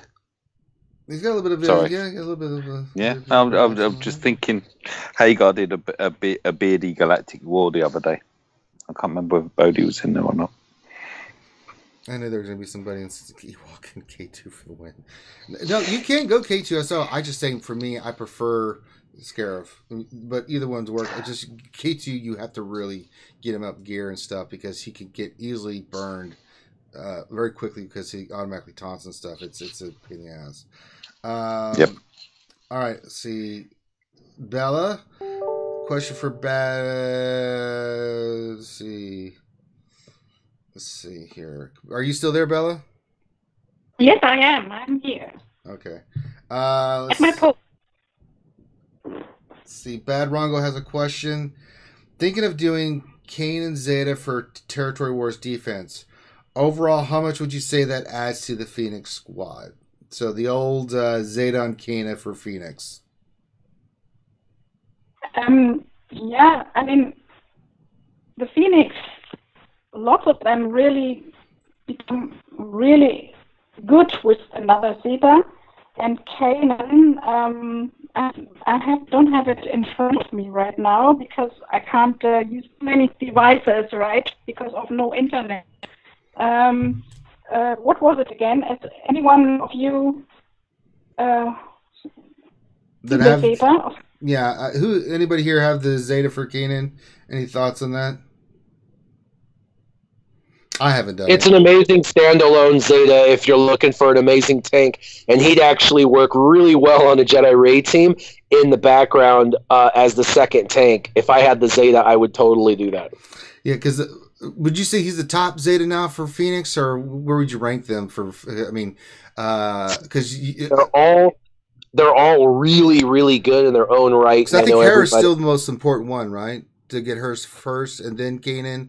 And then I've got people that say Sabine and people that say Ezra because he's the best damage dealer. They're all just different. It's based on what you want to do with them.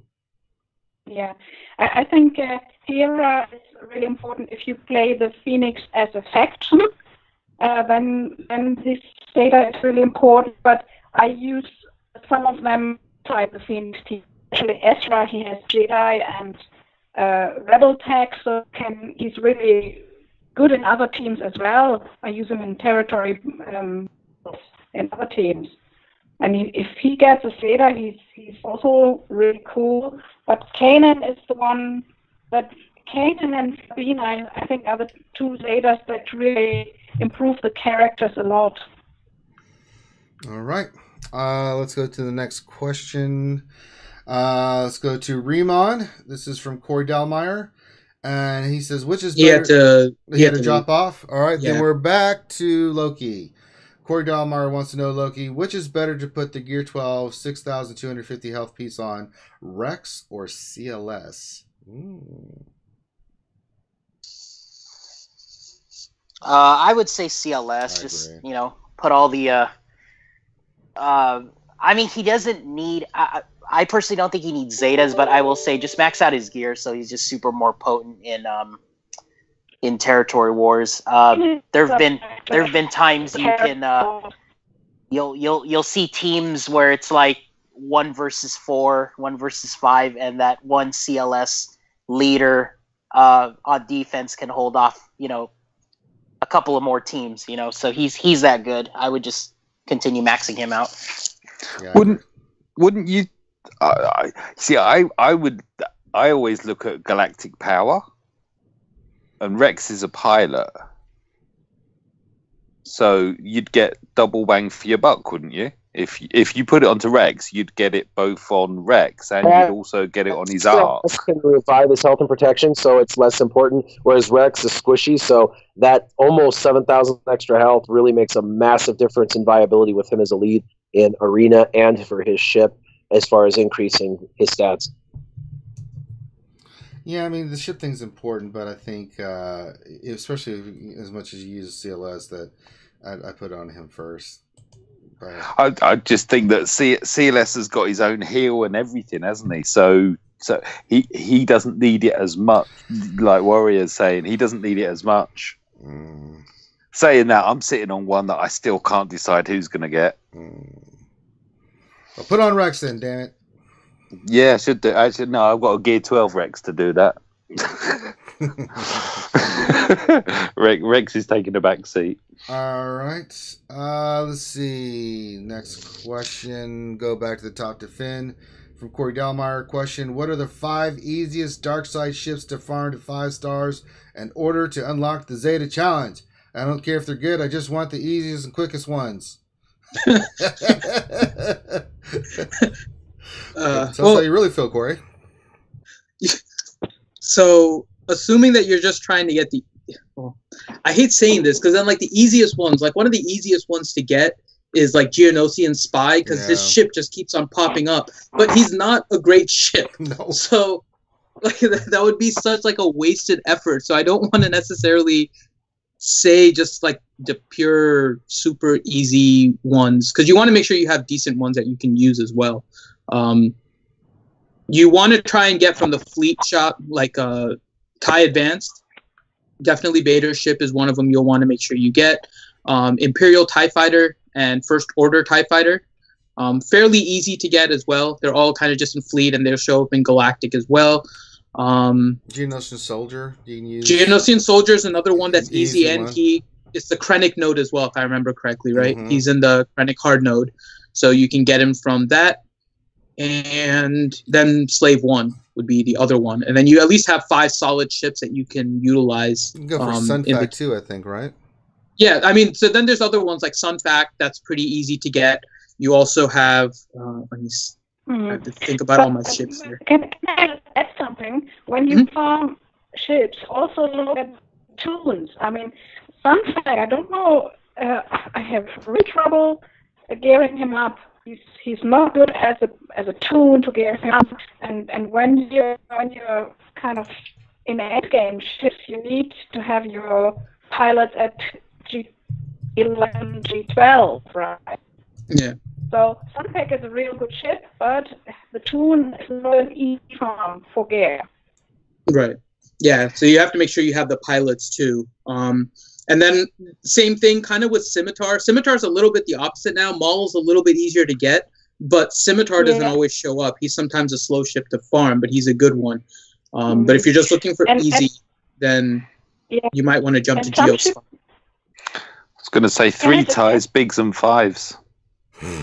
Can I just add something? Some ships, especially the hard forms of the Darkside ships, can be used with less than 7 stars.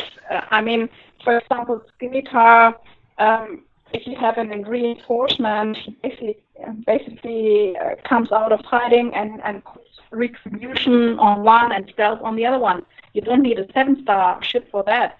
So some ships you need to farm really to 7-star, and they are probably in mainline up. But other ships you can use without having them 7-star. I think your neighbor's Wi-Fi is starting to fail on you, Bella. It's getting a little bit harder to start hearing you now. Okay. Sorry. It's okay. We might just need to skip over a little bit for now because it's hard to hear. Yeah. Okay, let me see here. Okay, next question. Next question for Warrior. Sean Stevens has a question. Do you think tenacity up down should work more like speed up down plus 50% instead of setting to maximum and minimum? Also, do you think the minimum tenacity should be 0 instead of 15%? Okay, well, there's multiple questions in there, and they're not articulated in a way that makes sense to me. The minimum tenacity being 15% doesn't even make sense because there is no minimum tenacity. Every character has a different tenacity set. The minimum resist, I think, is what he was talking about, and that is pre-programmed after your potency and tenacity check. There's always a base 15% minimum resist chance, but that's not like giving every character 15% tenacity. Totally different because it's a different equation. It's kind of like someone who works sales. They get minimum wage or their commission, whichever's greater. This is whichever's lesser. You get a 15% resist chance, or so I think that's what he meant. So I'm going to kind of go with that. But the resist chance that they put in there, the 15% resist chance, that's kind of put in there because, in real life type thing, nothing happens 100% of the time, right? So they kind of wanted that to reflect in the game and have that be the case that not something you can't impose your will 100% of the time in this game with every character. They wanted that, except for certain characters that they wanted to make overpowered and give that ability to override that 15%. That's where it says it's, irresistible or, can't be countered, that kind of thing. So, yeah, as far as the tenacity thing, I don't think it's a bad idea. The resist chance, the 15%, I think is great, and I think it's pretty balanced in this game, so not too bad. What's the first part of the question again? He asked. It was, do you think tenacity up down should work more like speed up down plus or minus 50% instead of setting to maximum and minimum? Yeah. So. Speed up and speed down, given plus 25% or negative 25% is excellent, and tenacity up or down. But the reason why speed up and down is because speed is so powerful that you don't want to give more than, plus 25% or negative 25%. You don't want to give a ton of speed gain or loss. It would just really totally cripple a team entirely. With tenacity up and down, they counter each other. So that's the first off, there's a counter just like there is with speed. So it's balanced in the game. But with tenacity up, it would be completely, speed up is worthwhile. You can gain speed by getting that speed up. And you can then counter it with tenacity up. If it was only a percentage of tenacity, because we know how tenacity and potency work, tenacity is already worthless in the game because of the mathematical equation that they use, unless you're talking about certain characters. So tenacity up to be worthwhile as a buff requires it to have like a plus 1,000 or whatever it is, 10,000. It's like 1,000 or 10,000%. So it guarantees the ability to resist those debuffs, where tenacity down will then counter that and bring it back down to light. So, if they just had it work like speed, where you got a plus 25% tenacity up would suck ass and nobody would use it. It wouldn't be a value in the game, and they know it, and that's why they make it the way they have made it. There you go. All right, next question from Mike. This is from Papa Diaz. Question: what ship would you replace with Silencer? TIE, First Order TIE, Reaper, Vader, Biggs, and Maul's is 6. My Silencer is 44k power with gear 12, Kyle, and 7-star. Does it deserve a spot in the starting 5, or would you make it a reinforcement? I saw this question in the chat. It's the old, as soon as you put anything speech marks exotic into your first, your main 5, what you're doing is you're painting a great big bullseye on yourself, and everyone and their dog is going to hit you. Let's not bring the dog into it, Mike. Come on now. Okay, and their cat. Okay. It's going to hit you. Oh, Personally, I'd hide it away. I'd stick it in reserves and bring it out when you've done some damage and just have fun with it. I don't know if you'd be a target with this. If I saw someone with a 7-star silencer, I'd be like, no. Yeah, well, we were chatting before we started streaming, and I mentioned one of your TI guild mates, because we're on the same ship shard, and he has a 7-star silencer, and he had it in for maybe 2 days, if that, because we all hit it. We had to. It's like, oh, new toy, let's see, what does it do? Yeah. Unfortunately, if you move away from ships on defense, unless you're just completely outclassed, you can beat any team, really. The only bit I didn't get is where is he ship arena wise rankings? If he's top 20, it's a big bullseye. If he's not as high, then he's going to have a more I'd say varied. Try it out. I'd say put him in, experiment a little bit. Be prepared to do a lot of climbing back up. Yeah, but see how it works out. That's the only thing. That's why I was saying stick it in reserves to start with. Yeah. Oh, I think I'm 16 shards away from maxing it. I've been working on that ship a lot. I love it, but the only one that I've found seemed to have some resilience and offer a bit of defense was I 7-starred Kylo's shuttle, and running that in main fleet worked, but I think he's going to fall like a stone with silencer in his 5. I'm sorry, but I do. That's all right. All right, Loki, let's get to these last couple questions. Our good friend Wetall73 says, question, what's the trick to getting more Mark III ability pieces? It seems like I never have enough of them. I can't Zeta yet because you need 30 of them with the Zeta. Welcome to our world. I mean, there's places you can farm them. I mean, you get but the challenges, stuff like that, right? Yeah, you talking the purple ones, right? I think so. Yeah, that's what he's referencing. Yeah, that's the purple. Yeah, there's several places you can get them. I mean, if you If you do mod challenges or something like that, they drop there. You just got to grind them out. I mean, you used to be able to buy them, if I remember, like a long time ago. Like they used to be in one of the stores, and then they took them out. So I They're still in the ship stores. Still in the ship store, and if you're always running out, you've got a spending problem. Everybody gets a ton of. Yeah. And what's happening is you're just upgrading a bunch of people, and then you get a Zeta finally, and you look, and you're like out of them.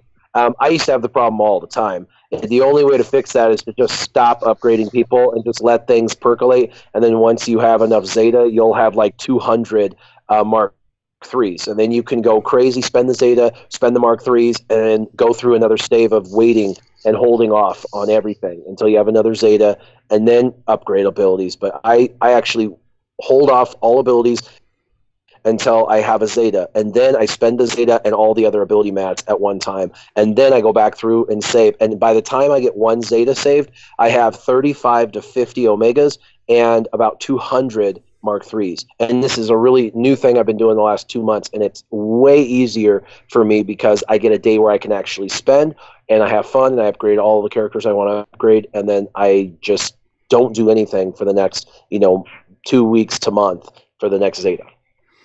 All right. And also, just it depends on where you are in the game as well. But if you go into the higher tiers of the Cantina battles themselves, if you farm the higher tier ones, they have a chance of dropping the Omega. But I found that the Mark III drop a lot better than kind of when they're the max item that you can get from the lower battles. So if you're farming, yeah, so you can always just do the higher level stuff. If you're at the point that you're not farming something in particular and you're just trying to finish stuff off. All right, next question. We will go back to you, Finn, from our good friend Dylar. Question: what's the better Nightsister team, offense or defense? I hate you, Ranger. Double Zeta Townsend lead, Jedi Kenobi, Daka, Zeta Asajj Zombie, or double Zeta Asajj lead, Zeta Townsend, Daka Zombie, or Zeta Barris? So I intentionally say that one for you. I know. So it depends kind of on the context as well, offense, defense, if you're talking about arena or territory wars. Overall, Asajj Ventress is better. Now, I see that the Asajj team you mentioned with the Barris, and with the Townsend team you mentioned Kenobi. So that's also like another variable. It seems like Kenobi is the better fit in the team. So based on that, I would go with the Townsend in comparison with those two. But if you're putting GK on both of the teams and you're kind of comparing an Asajj lead versus a Townsend lead, for Arena, I see Asajj Ventress just being a better lead overall. It increases the survival and the turn meter gain is better. What I've noticed, at least in territory wars, is that on defense, Townsend can potentially be better based on who you are facing, because her Zeta lead gives more of a chance of things just kind of rezzing up again after they use their basic. And it kind of wipes out trash teams. You have to use a stronger team in order to beat that with the Townsend. Asajj is still really annoying, don't get me wrong. She's really good as a lead in defense. But depending on what, I guess, stratification of territory war you're in, Zeta Townsend lead may be better if you're facing a guild that may not have high GP and you're maybe like one of the strongest teams. If your strategy is like put arena squads in a particular territory, your Townsend lead may just survive better because they're going to be throwing trash at it, and Townsend's just going to keep on causing things to res because you'll be killing things. But overall, I would say Asajj is better. Townsend kind of has that limited scope, in my opinion, for defense where she may be better. All right, there we go. Reman, you're back? Reman? Yes, I'm here. There you go. All right, we'll give you the last question. We get to the fun questions. And this is from Andrew Sweeney. He says, has anyone tried running ATF in a JTR team? Someone on my guild brought her up as a possible fifth. So what do you think about running Ahsoka Tano Fulcrum and a Jedi Training Ray team? I think it's not a horrible idea. I mean, again, it depends on the composition. If you're using Jedi Training Array with R2 and BB-8, and then probably a tank there, so either Old Ben or General Kenobi, I could totally see you running Jedi Training Array lead with BB-8, R2D2, General Kenobi, and Fulcrum Ahsoka Tano, and getting some wins with that team. Again, do I think that's the best option? No. I think there's better options than Fulcrum Ahsoka. I mean, obviously, it depends on what you have. But if you're, if you want to have fun and use Fulcrum, I'd say go for it. Just throw her in as that utility player for the fifth spot. But there's other characters you can use there. I mean, you could use Han, Raid Han. You could use I mean, I'm using Mother Talzin right now as my fifth. You know what I'm saying? But I mean, you can mix it up with really anybody you want, kind of get a similar result. I mean, nobody. I don't think anybody's going to gonna be able to. I don't think anybody you throw in there is going to make a difference whether you're going to hold on defense or not. I mean, I don't think if you put Fulcrum in there versus, let's say, Thrawn in there, it's gonna give you any better defense. But I think that on offense, you can win, especially if you have a Zeta on Fulcrum. All right. Now we get to some of the fun questions. I'll just kind of throw these around the corn, as old Grande would say. Question: what is everybody's Star Wars Galaxy of Hero goals for the new year? I'll go ahead and start and say mine is to get to 3 million GP quickly. If I could just get some cash. But I digress. Let's go around. War, you can start us off. Do you have any goals for the new year for SWGOH? Spend little to nothing. I think that's Finn's too. Finn, is that correct? No, that's my lifestyle. Truth be told, my goal is to maximum, and this is maximum. My goal is to spend a maximum of $1,000 over the 12-month period. Maximum, and if possible, spend less than that.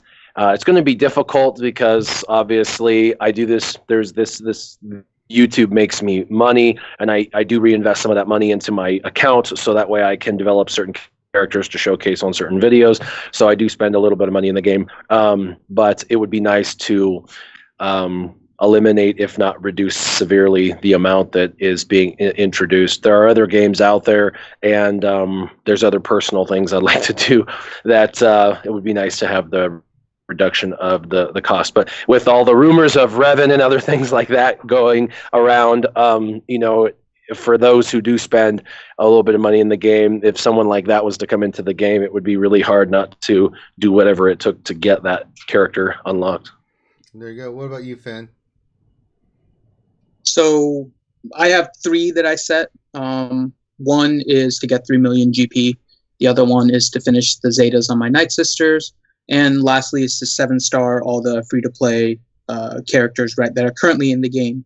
Then just finish them off and get them all 7-star. There you go. What about you, Mike?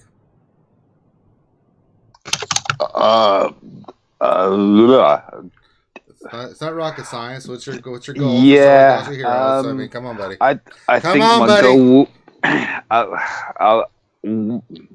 Once I've 7-starred Silencer, I'll have one more ship to 7-star.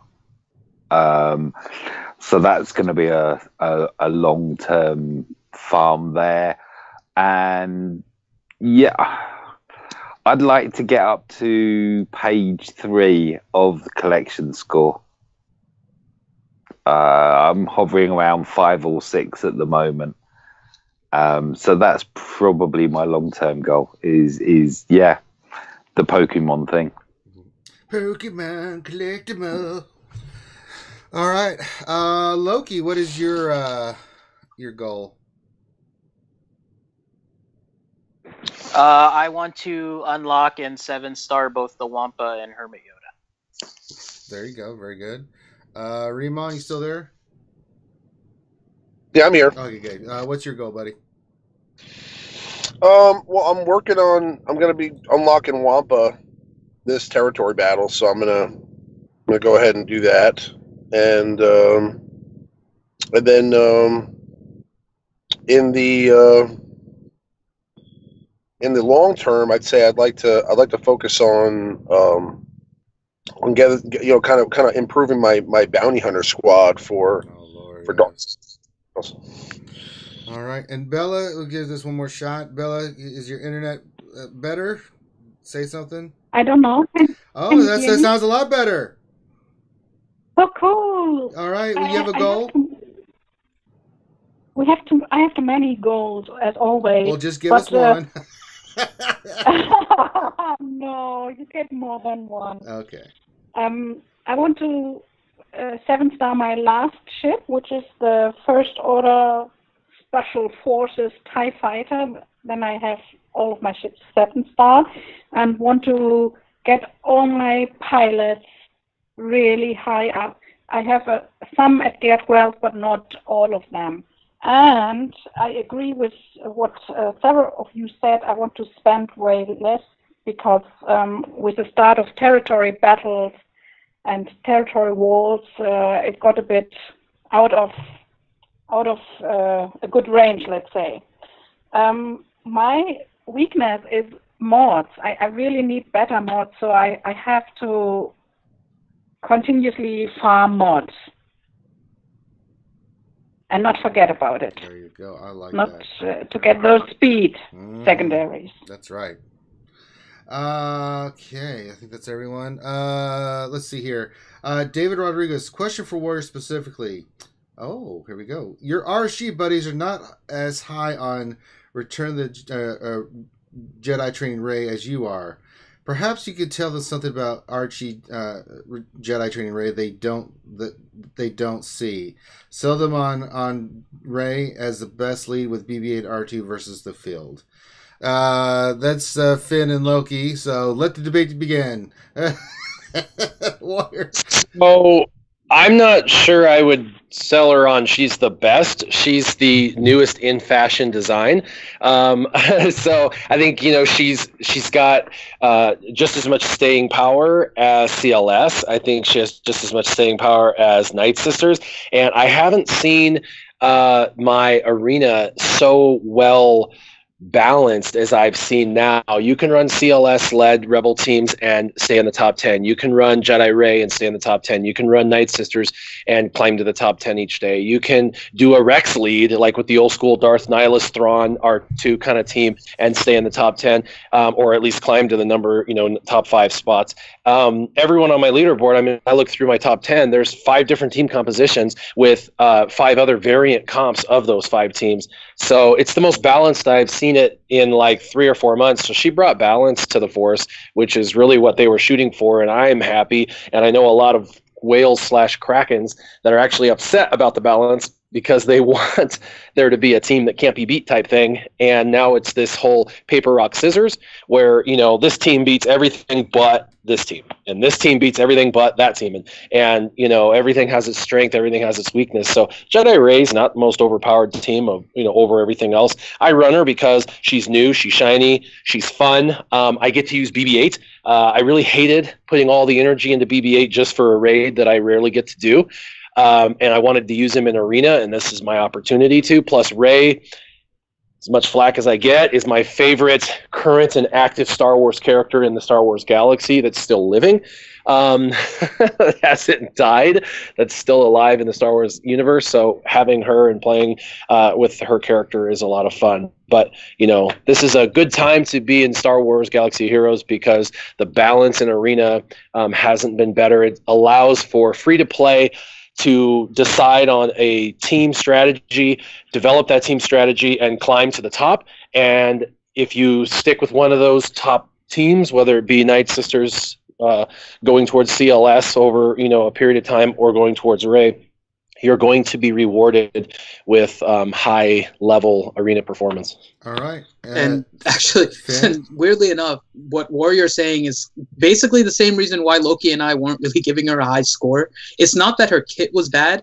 It's basically what Warrior was just saying. Like, to us anyways, she didn't really change too much. Like if you had a CLS team, you could still run your CLS team and be fine on Arena. She didn't bring like a unique ability. It's the locked health immunity, which is nice, but she didn't bring anything new like Plague, for example, with Mother Talzin. And that's just where we were disappointed and why we gave her a lower score. But her kit overall is fine. We've been saying that. It's just she didn't bring anything new that really forced anyone to really need Jedi Ray in order to compete.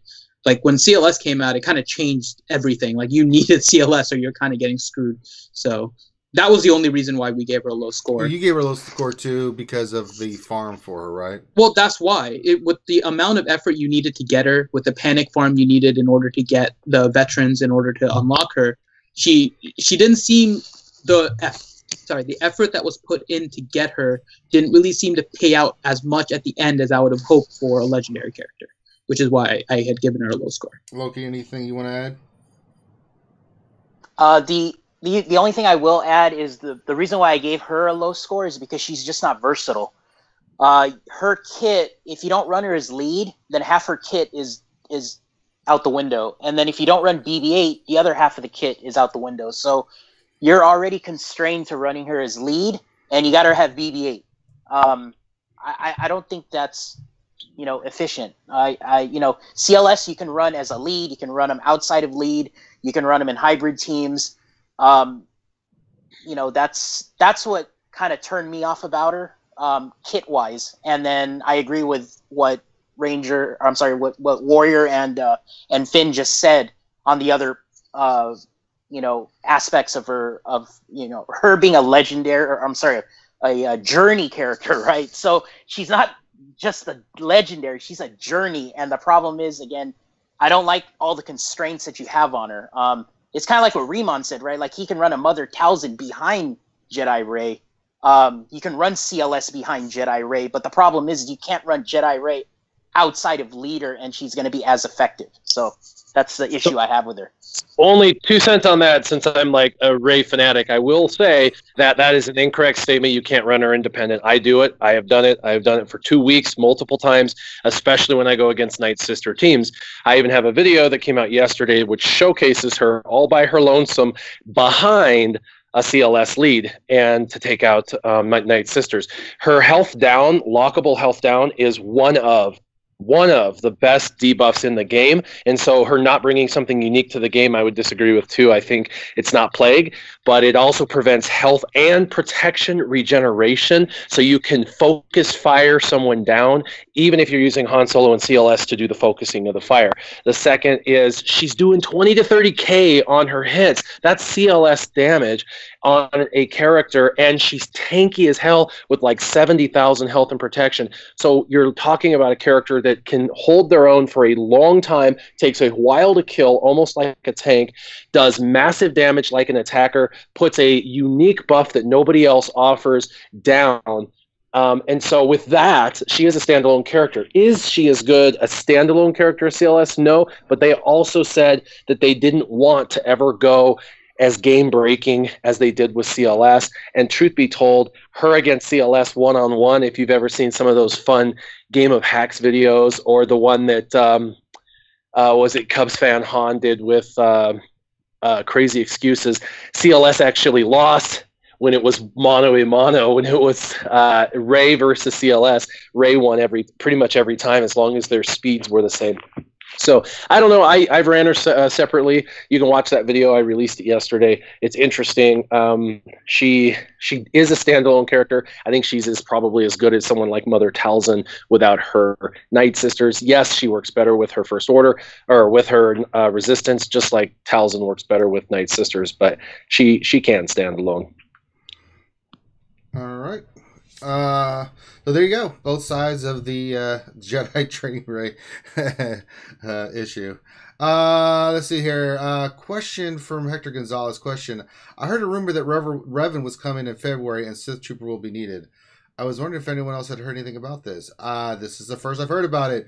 Is this true? Is Revan There's coming? 3 questions, Ranger. Okay. That's why I grouped them together. Oh, okay. Then the next question. So that was from Hector Gonzalez. Fatality VT says, what's everyone's thought on Revan rumor? And Junior Hawk 003 says, what tunes in the game are in the game from Revan's era? Sith Assassin, Sith Trooper, Nihilist, anyone else? I can answer the last one. Those are the only three. They have to. HK was his personal assistant, so HK would have to be in there. Are they considering him the version they have as part of the Old Republic version, or are they just considered him some of the new canon? I mean, you could technically put him in there. You still would need a fifth one to run in that for Revan. So that'd be what, 4? CLS. CLS. No, Finn, that's wrong. How old is Daka? No, Mike, that's wrong. I mean, I know she's old. I just don't know how old. No, Mike, no. Is she older than Yoda? No, you're wrong. Hermit Yoda, 7-star. No, none of them. Maybe she is Yoda. You'll be required to have a 7-star Supreme Leader Snoke, and he'll come out. He'll come out 2 weeks before the event, and you'll have to have 7-star Ewoks. All right, no, that's enough of that nonsense. Would that kill you, Ranger, if you needed a 7-star Wicket to unlock with Revan? I quit. I mean, I love Revan, but not to get Wicket. Let's see. No, I'd probably do it. I'm such a Revan lunatic. But I hadn't heard this rumor. Yeah, so it's the origins of the rumor seems unknown at this point. It was just on some Discord somebody mentioned, and they say that the person has some knowledge, but obviously it's kind of like unnamed sources. No one wants to say who, but that a Revan event is expected to come out in February. Will require a 7-star Sith Assassin and Sith Trooper. That's pretty much all that was really given in terms of the information on that. No validation whatsoever to anything. It's just somebody speculated, and now it's just kind of floating around. So people are wondering whether Revan's coming or not. Isn't that when Nihilus and the other two came out? Sith Assassin and Sith Trooper? It was like last year? March, around that time, yeah. And Nihilus did come with those two, yeah. Well, I can officially say that the Game Changers know absolutely zero about Revan coming into the game. And you will know nothing. Although I have to say, we're not always privy to specific information. Sometimes leaks do occur, but I can guarantee 100% if this ends up playing out to be true, we had no idea, and it wasn't a Game Changer who leaked it. That's at least we're covered. But if it does come to be true that Revan, that means somebody internally at CG is leaking information, and that would be a serious problem on their end. I think it's someone just speculating, right? I mean, because we have no... that's my guess, is it's just a speculation. But, man, if it turns out to be true, then CG's got to fire some people. You know what I mean? Well, I can say this. Especially... There was a mod. Who was it that was in our... was a developer or mod that was in our chat that one night, Finn? Rydiggs. He said something to me because I was kind of going on my Revan rage like I always do. And he said, don't worry, we'll get you covered, Ranger, back then. That didn't confirm anything. It just... They've said it, I think, a few times on the forums and maybe even on Reddit at some point that they have Revan on their list. Right. It's just to be as specific as February coming out with particular characters. That's a little bit more than just kind of like speculation, right? You're getting some of the details out there, and I was at the point where I was farming Sith Assassin and Sith Trooper anyways. But if people are, that they're potentially using this for panic farm money, right? That's one of the things that they use in order to get money. And if people know ahead of time that you need particular characters because Revan is coming out, then people will start on it earlier, even with just mere speculation, and then that kind of reduces it. So overall, it just kind of harms everything. It'll be a 7-star Grievous that you need. No, that's wrong, Mike. One of the lightsabers Grievous has is Revan's. You have to take it it's not. It's not even possible. No. Oh, Jesus. How many Star Wars inaccuracies can we throw a Ranger before his head explodes? Good Lord. Actually, maybe R2-D2. He must be quite old. Yes, that's right. No, Mike, you're banned. Because he was before C3, wasn't he? That's wrong. That's wrong. But then you would need Jar Jar. Little Eddie. Did you want to say something, Remon? No, I was just saying that if being that it's this early, they're saying at the end of February that somebody is revealing this information. If that ends up being true, then it's definitely coming from somebody who's pretty high up the chain, because they don't even tell some of their lower level employees some of this stuff until a couple. Could be the cleaner. They just threw the note in the bin, and the cleaner saw it. Could be that. Could be something like that. You know what I mean? But well, I'm going to finish my trooper now. I wouldn't be surprised. I wouldn't be surprised if EA or CG allowed rumors occasionally to go out just to kind of hype up the players if they feel like maybe there's not a lot of content coming out over the next couple of weeks. Be kind of a smart idea to let a little leak come out, just to kind of get the players talking about something. Well, they should be linking it to me. Damn it! And then and then you find out it's really just like another generic Sith that's coming out. No, it'll be Carbonite High-End Sith Commander. I hope not. I mean, there's a lot of characters that can take from the Old Republic era, especially on the Sith side, and add them into the game. I would love to see, Kreia and all those guys put in. So we shall see. All right, let's finish this up. Decepticons has a question. Says, a guilty noticed that on the main screen to the left, the curtain is now closed. What's your view on this? Can't say I noticed it was open before. I don't even know what they're talking about. Anybody know what the left curtain thing is? My view's blocked by the curtain. Oh.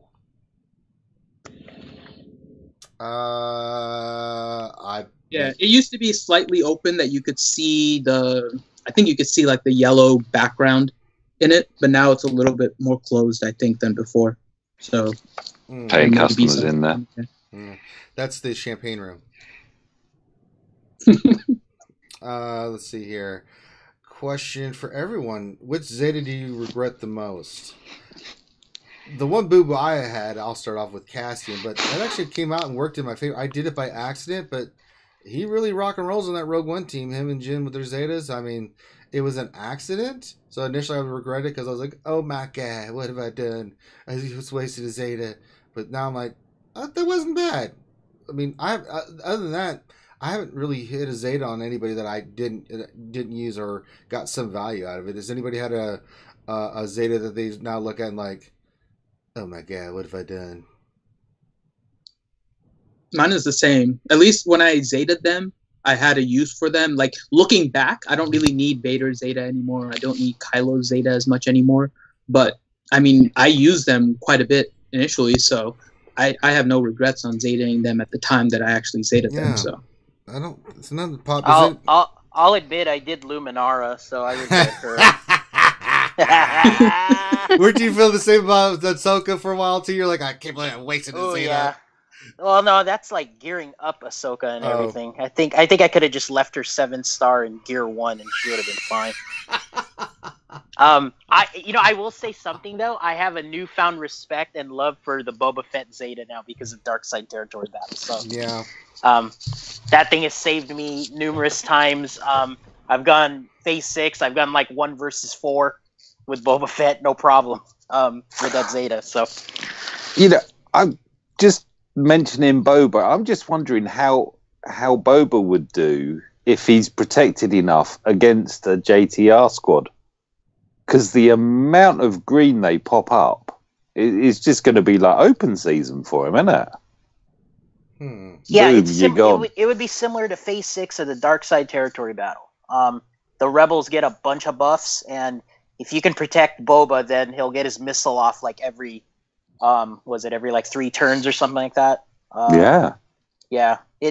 I've gone 1 versus 4 in Phase 6 with Zeta Boba Fett, and he's come through. So he'll get his protection back, and it's like you're restarting the battle again. So I have 29 Zeta abilities, and every single one of them has had an opportunity to shine and really succeed and do well and have a season of time. I used Savaj's during his height of success. I used Qui-Gon Jinn's during his height of success. Same with Finn.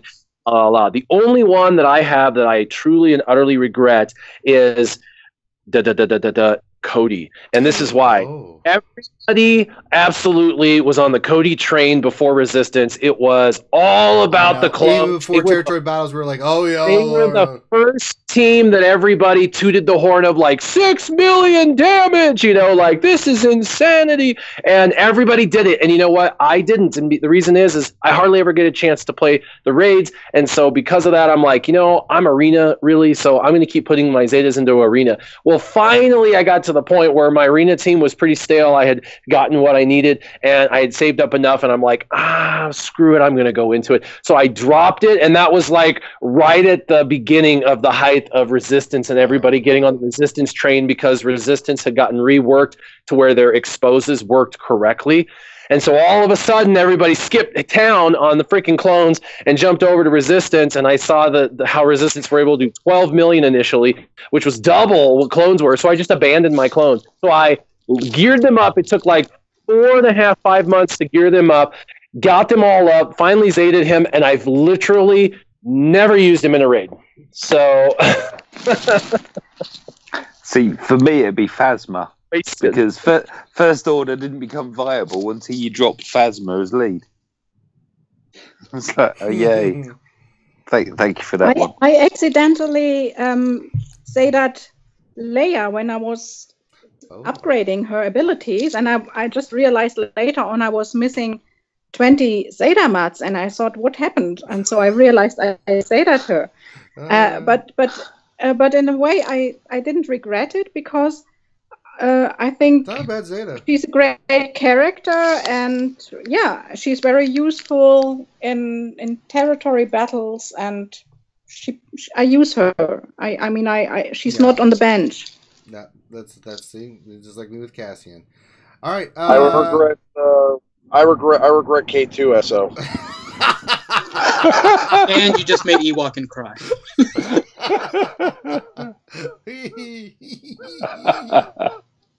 Yeah. 1% protection really doesn't cut it. I think Ewokin's gonna hate you forever, Rima. He loves K2. They need to rework that thing to like 50% or something like that, man. I mean, seriously. Yeah, for Zeta, it's pretty. Yeah. I thought Rogue One was going to be the bee's knees, you know, and then it still is. You know, listen, I get use out of it in territory battles. I feel like the 1% protection is real. I feel like if I didn't have that Zeta, it wouldn't affect me that much. Right. You know. The things that we do. All right. Last two questions. One's from Dennis Diaz. Has anyone tried Zeta Zidius as part of a Nightsister team? I have. Man. Actually, it does pretty well. Yeah, because he gets the before, right? Yeah, if you got the squishy zombie, then he does get a bunch of turn meter and he gets his health back. So it's pretty fun, and then he spreads around the healing immunity when he can, and the exposes are always nice. It works. It's not going to hold on defense in arena, but for climbing, it's really good. All right.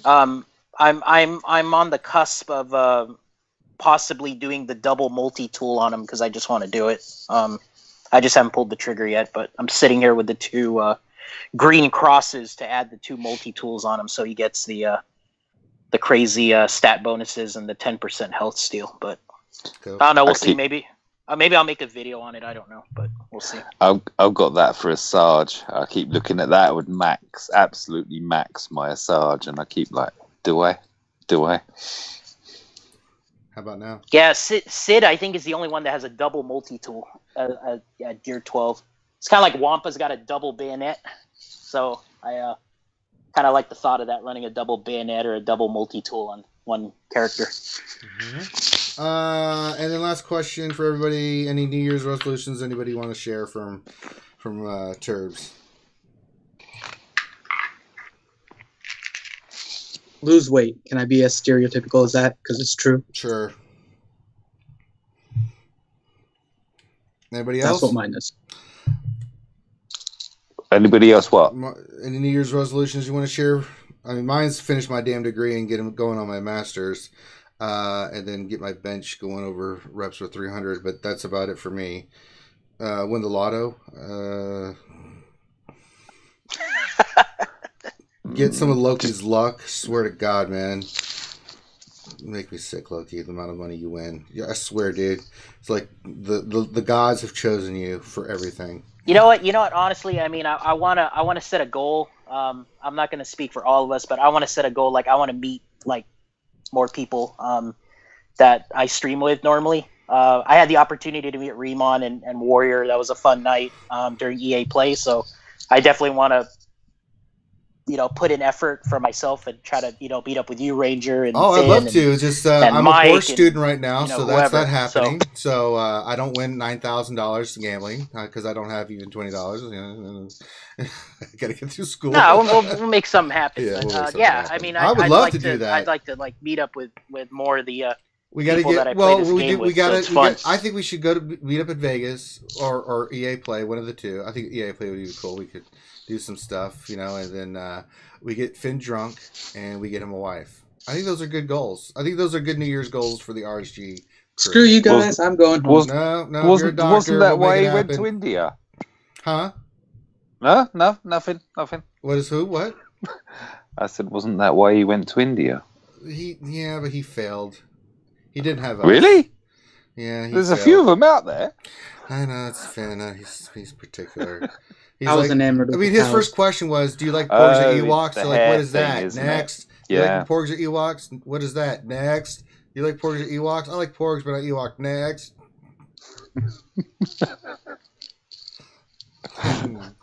Ladies, he's a doctor. I'm just saying. He's available. All right, now we've done that. Let's if we didn't get your question, guys, we've got them scooped up for next week. I really appreciate everybody in the channel participating. If you'd like, we will stream tonight at 10 o'clock Eastern. Me and Loki and whoever else wants to hang out is always welcome. If you have a question, then we answer questions there. Yeah, we're a lot goofier and crazier on the late night stream, but we do answer a lot of questions at the late night because a lot of people can't be up early in the morning and be for the Jedi Academy. So we try to answer and do gameplay at night at 10 o'clock Eastern. So you're more than welcome to come hang out. And if you have questions, then not only will we answer the question, but we'll put the team up and look at it for you and break stuff down for you a little bit more in depth while we're getting drunk. That's what we always do. But if we didn't get your question, you can wait till next week. But we've got in Discord, you can go into general or you can go to Q&A. It's Q&A, right? Finn, where would you say they could go if they have questions for the game for the Discord? They can do it in the questions and answers. If you want, you can just type in general too. We have a lot of active people on the RSG Discord, but community. We have a questions and answers channel if you want to ask there. There you go. So, but thank you all for being here. We really appreciate it. Thanks for all those subscribers and stuff. We really appreciate your support, guys. Really do. Let's go around and pimp stuff. I know Warrior's got to get to work and do stuff. So, Warrior, pimp your stuff, homie. Sweet. So you can find me on Twitter at Warrior Present. You can find me on YouTube at YouTube /Warrior Presents, or on my other channel, which is YouTube /C for channel C /Warriors Roster Reviews. I've moved my roster reviews to a separate channel about 2 months ago, and it's very successful. So now if you want to see those, you need to actually go to that channel specifically. I know. Yeah, I did a video yesterday. It's the second video I've done on Nightsisters, how to beat them. I know a lot of people are like, hey, man, those two teams are hard to get. Well, there's other teams out there like the Phoenix Squad and stuff. So I've done multiple videos. This is just a second in the series on how to beat Nightsisters. And that's the video that has Rey all by her lonesome in the back with no other resistance. So that would be an interesting a little dig at Loki there. Video of the Imperial probe droid running with Rey versus Rey, and the IPD against Rey is really, really fun. So check that out. And then I also have another video on Monday coming out. Oh, you guys will enjoy as well. So just make sure you check out my channel. Absolutely, yes. Please, please, please support these guys. Mike, pimp your stuff. Hello. Oi. I'm doing something. Yeah, I'm getting ready. My silencer, it will be going 7-star soon. I 7-star TIE Reaper earlier this week. I've got a load of gearing up of pilots and the impact of gearing them with their ships. I've been having fun in Hat with Asajj, as discussed earlier. Been having fun in Galactic War with Gar and 4 Imperial Troopers. I know Galactic War isn't the challenge it was, but that's a fun squad to run. Yeah, and I'm found at mike.hunt.swgoh. And thank you very much for making this such a brilliant stream. Appreciate you, brother. Bella, my apprentice, pimp your stuff. Yes. There's nothing much to add from before Christmas because I've been without internet. Well, it happens. And so I have a long break for the videos now, which I want to start again when I can be online without relying on my neighbor's internet, right? So get with Grande. He's got tips. Yeah, probably. So you find me mostly here at the moment. That's all right. In Jedi Academy. We love having you. Remon, the Alliance. Oh, he had to go. Is he still there? Or did he leave? I'm here. Can you hear me? Okay, yeah, okay, good. Pimp the Alliance stuff. I mean, you guys got some good stuff going on out there. Okay, so first of all, check out www.thealliancegaming.com. And you can check out tons of content creators from the Alliance and links to their channels, and also links to our live stream and our Discord. If you're looking to join the Alliance, you can join us there as well. And just enter our looking for guilds section. We have tons of guilds. And if you're looking to join at any play style or play level, we have a home for you. Also, you can find me at my channel on YouTube, which is at Ramon Azab, and on Twitter at Ramon Azab, and on the RSG live stream, the Jedi Academy here on Saturday mornings, and we're actually going to be doing a live show tonight, another Alliance live show this evening at sometime in the middle of a Ranger stream, I'm sure, yeah. or. Just come on ours, and we'll just dual stream or something. Yeah, Jesus. I don't like starting it when you guys do, because I feel like it's not So I usually wait till like 1 o'clock in the morning or something like that Eastern time to start. 12 o'clock. We'll figure something out on that, brother. But we'll be doing our thing. Me and good old Maurice will be doing the Alliance live show tonight at some point, probably closer to midnight Eastern time, and. Cool. Check it out. All right. And then, of course, Loki, he's part of the RSG crew. Does this have his own channel? He builds lightsabers. Does some cool little videos here. You want to pimp that real quick there, Loki? Yeah, so I have my own channel. It's my name. It's Sir Loki, SIRLOKI. So recently just been doing little arena videos with Nightsisters and trying out different 5th spots. So I did Zeta, my Imperial probe droid, and was running them with Nightsisters. It was really fun. I swap out the 5th spot all the time with Zeta Barriss or General Kenobi or Imperial probe droid or Captain Han Solo. So if you want to know how that works, I do got those videos out. More recently on the lightsaber builds, we did surprise Senor Grande Patron with a lightsaber, and I have the little build video up there. A lot of the friends on the stream chipped in, and we shipped it to him, and it was a total surprise. So it was a really fun build, and he was really happy with it. So if you're interested in that kind of hobby, check it out.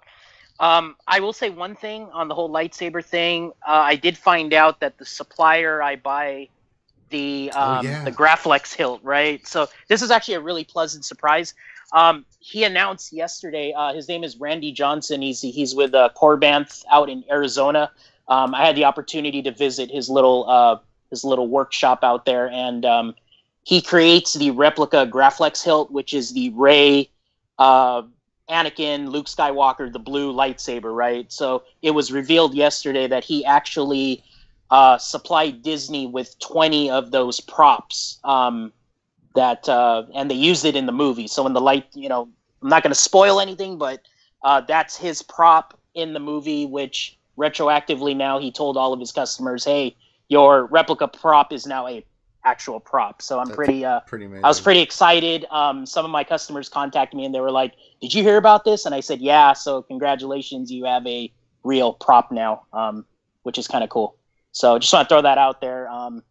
And yeah, that's what I got going on. So we'll see you guys tonight, I guess. Oh yes. I'm gonna save all my stuff this time. I know Ranger got mad at me last time. He was I did all of it. Thanks. Well, we take turns, right? So we drink, Ranger plays, and then Ranger drinks the whole time. But yeah. How much trouble did you get in for not doing that tune before the territory wars? Which tune?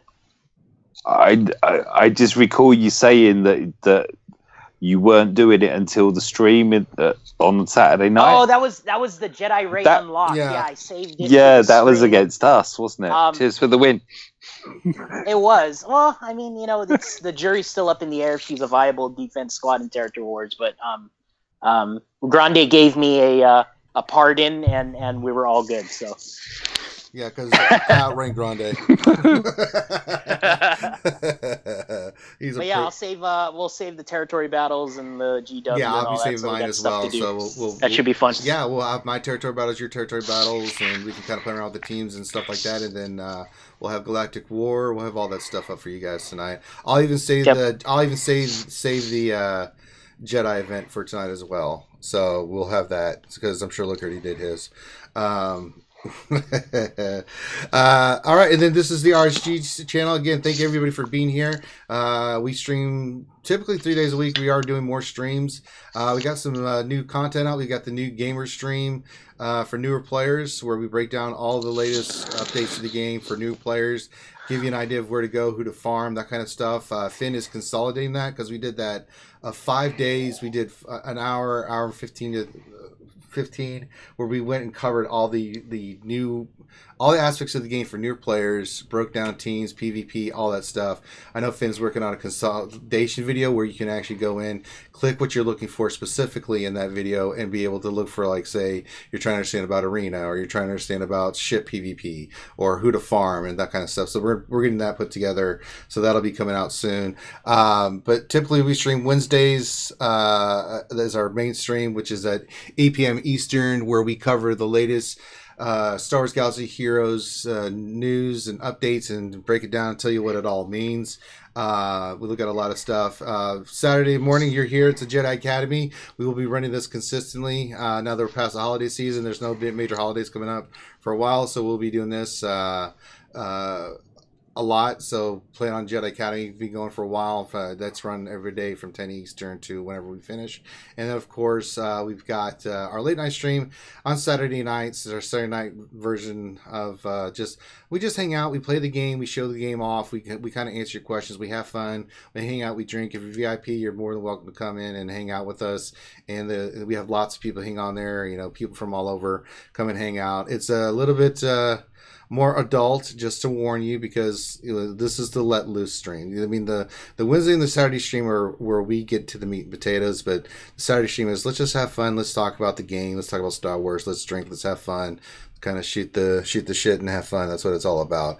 But for all these great people, they take time out of their busy schedule, Warrior and Remon and all these guys, they put out all this amazing content, and they need your support. So make sure you subscribe to their channels. Same for us.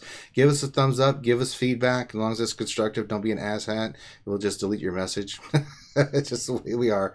But yeah, join our Discords, become a part of the community. We've got an amazing community of people that are involved with all this stuff. And if you've got questions, jump in one of the Discords. I mean, I'm telling you, we do nothing but answer questions all the time. And that's what it's all about, is helping the newer players and the older players. It's just what we're here for, right? What works, what doesn't work, what are you trying to accomplish, that kind of thing. So check that out. We got other things, Twitter and stuff. You can check that out in the description below. So on behalf of myself and everybody here, thank you all for being here. If you're going to join us tonight, we will see you tonight at 10 Eastern. If not, we'll see you Wednesday at 8 Eastern. If this is the only one stream you watch, then we'll see you next Saturday at 10 a.m. EST, where we will continue doing the Jedi Academy and answering all your questions. So thank you on behalf of the RSG crew and all of our guests. Appreciate you guys, and we will holler at you later. Peace. Be safe and have a great weekend.